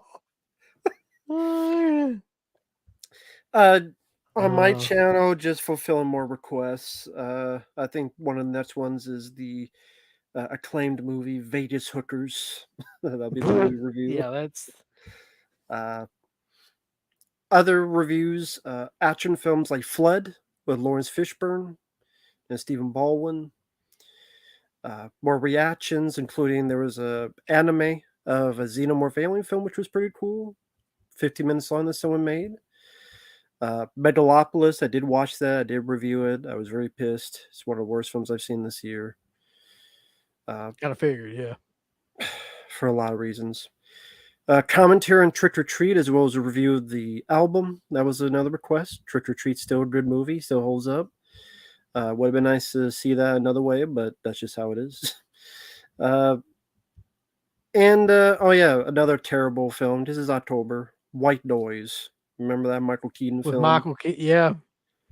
Jesus Sadly, Christ. I do remember that. I saw it in the theater and I was so pissed. It's one of those movies, like, it has like such a dour ending, and then for some reason it has like chipper define gravity. You're somewhere out there, somewhere out. I'm like, that doesn't fit. But that's a horrible film. That was So a big. I got hit. a question too, real quick. Not about White Noise, but about another film that's like Sure. similar to that came out around that time period. So are you going to get the Vinegar Syndrome Fear.com that they released? I saw that was released and I went, no, I'm not getting Fear.com. Dude, I'm just curious because like I haven't seen that in so long that I was like, I need to see this movie again, just see if it's as bad as I remember it being. Like, it probably will be. But like, I remember, like, I saw your video and went, what? That movie? yeah, it's very weird. Yeah, because it's like a partner label that got it too. Who the fuck likes that movie? Maybe if you liked it, teach their own, but it ain't me. And thank you, Matthew. I appreciate it. Yeah, Mark is like, yeah, Mark said, fuck it. Oh, wait. Maybe you knew when I'm talking about Fear.com. He's back. What do you think about Fear.com, Mark? Yeah. I remember it not being very good. That's what I remember. What happened? I clicked on something by mistake. He clicked himself out of it. We know it. That was an accident. So what's coming up for you, Mark? So I'm going to be showing some of my most recent pickups in a video. I'll probably chop it up into different videos and do it like how I always do the other collection videos that I put up. That and I still got to put up that review. I'll be sending that over to CK, so it'll pop up on the Dead Pit channel, the one for the movie, Sean Whalen's new movie, Crust. So, oh, yeah. Okay. Yeah. And that's about it for right now. And how many people in the chat, just one last thing, got this? Because, I mean, you mentioned, because I didn't check it yet, but you mentioned it's the release of the year. For me, it is 100%. I don't know if you watched it yet, Mark, but like I did. I loved it. It's looks great. It was worth the wait. I mean, it was everything I thought it was gonna be. So yeah, I love it. Very cool. But next Friday, the end of the 90s, I'll be curious because I can't remember as much about the end of the 90s as I can about the early 90s. So in terms of what films came out. So I'll be curious to see if it's as stacked because I feel like things start to go downhill like at some point. So we'll see. But also check us out at deadpit.com, over at Into the Dead Pit on Instagram. Check out these two guys' channels and make sure that you sub and hit like and finger bang you like button to death. And we will see you next time on Friday Night Lives. Just remember, everybody dies, but Friday Night lives. I'd like to tell people, thumbs up the video, Uncle Bill. Would you? Yes. Thumbs it up with violence and fury and just love everything about it. You hit the heart button, then you hit the ass button, then you hit the go fuck yourself button. Follow that up with the I don't give a shit button. There's all kinds of wonderful shirts over at shop.deadpit.com. Simply the best horror shirts. On TeePublic, there are others, but they all suck. You can get some Dead Pit radio shirts. You can get Last South on the Left. The Hills Have Eyes. Texas Chainsaw. Oh, wait, you can't say Texas Chainsaw. All kinds of shirts, folks. You're gonna love them. Shop.deadpit.com. Special thanks goes out to our supporters on Patreon. Do you know what kind of stuff you can get on Patreon, Uncle Bill, starting at only $1 a month? What's that? Access to every Dead Pit show since 2005. We got almost 200 fan commentaries that we've done over the decades. We have a literal jukebox full of songs and thousands of reviews. I don't even know how many shows are up on there now that we've done over the years. Hundreds of thousands. You need to figure this out now and subscribe to us on Patreon and YouTube and Instagram and help us to 1 million. The road to 1 million subscribers starts today. So Dead Pit on Patreon.